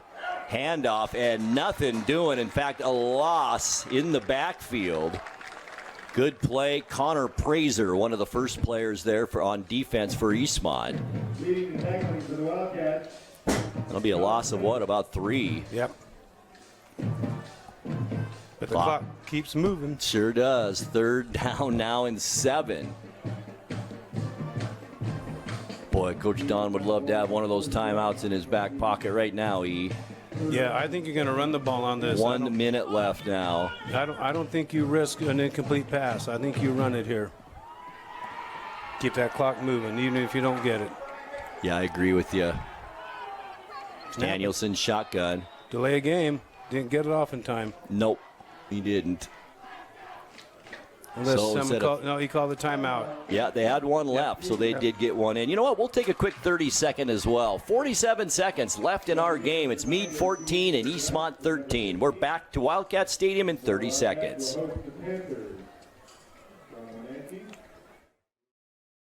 Are you dealing with a pest or weed issue and you just don't know what to do?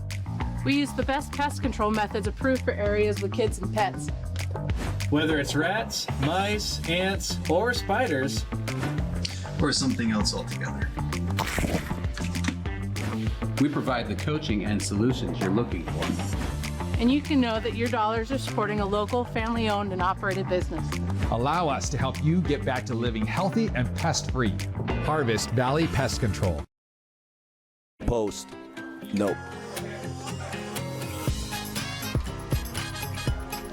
All right, here's what we've got. 47.2 seconds left in the fourth quarter. Mead up by 1, 14-13, facing a 3rd down and 7 from their own 40-yard line. Pretty much the ball game, isn't it, right here? It is. Eastmont showing blitz. It's Harkness with the carry, breaks the tackles, and then gets the first down, and that should salt it away for Mead as he rumbles up to the 48-yard line. 8 yards on that 3rd down play, and that should do it here as the clock continues to move now. 35 seconds left. Mead just have to run one more play. Just take a knee. That's right. And they're in their victory formation right now. 20 seconds remaining. Danielson just going to back up and then take a knee, as you mentioned, E. Not going to matter, and that's going to do it here tonight. Our final from Eastmont Wildcat Stadium, Mead 14 and the Eastmont Wildcats 13. We'll take a 2-minute timeout and come back with the post game right after this. The road can be a crazy place. Uh-oh! That's why Les Schwab Tires fixes brakes, steering, and more. And those guys don't. Keep driving. I'm just glad Les Schwab puts my safety first, so I can backseat drive with confidence. Help maximize your mileage with a free safety check. Just swing by. Les Schwab Tires, celebrating 70 years of doing the right thing. The newest generation of GMC Sierra pickups offer the most advanced technology, the strongest selection of powertrain, and everything else you need to work hard, play hard, and explore the boundaries of the Wenatchee Valley and beyond. Take a look at the latest, most luxurious and durable trucks on the market. You will see why GMC is not your grandfather's pickup. You want to bet, kid? I believe we've been coming to Abby's for 56 years, isn't it? Yes, Yeah. 56 years. Remembering all the events as a family and a community that we spent at Abby's. Excellent and delicious food at an affordable price. We're delighted that we live close enough to be able to be a frequent customer. And we are. And we are. In fact, we've got orders to bring home a giant pizza when we leave here tonight. When your heating or cooling system is giving you trouble, call the diagnostic doctor from Dick's Heating and Air Conditioning.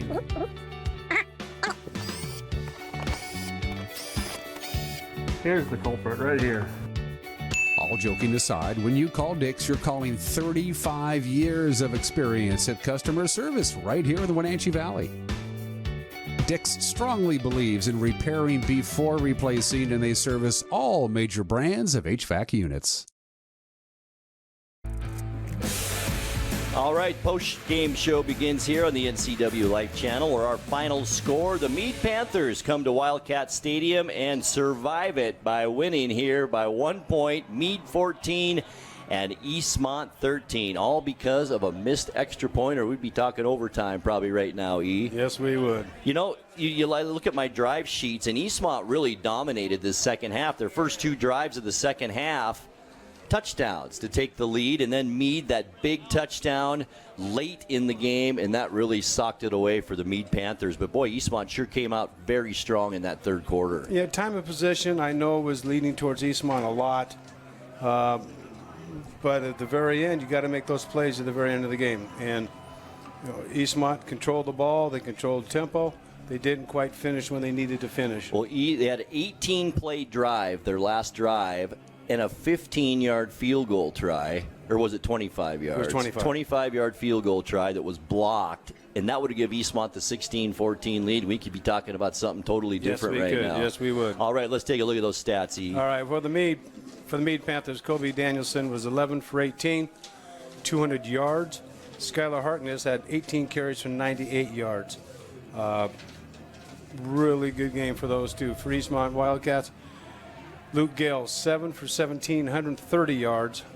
Gunnar Peterson, the workhorse today, 20 carries for 90 yards. Wow, good game for Peterson, and we're going to be talking about him a lot this season. So that will do it for our broadcast, our first broadcast of the season and our 2022 football schedule here on the NCWLIFE Channel. So nice to have you along with us. I do want to thank Tucker Wagner back in our NCWLIFE studios for running the show from there. Thank you, Tucker, and also thank you to Dan Kuntz and his crew here at Wildcat Stadium. E, great having you along tonight. Appreciate it. It's always fun, going out with the number one voice in the valley. Oh, yeah. Well, that's only when Eric is gone. No. Yeah. Thanks so much for being here. Well, Eric can't hear me, can he? Maybe. Yeah, he's probably listening. All right. I'm Grant Olson, hoping you have a great and safe long Labor Day weekend, and we will talk to you again next week for more high school football right here on the NCWLIFE Channel. Good night, everyone.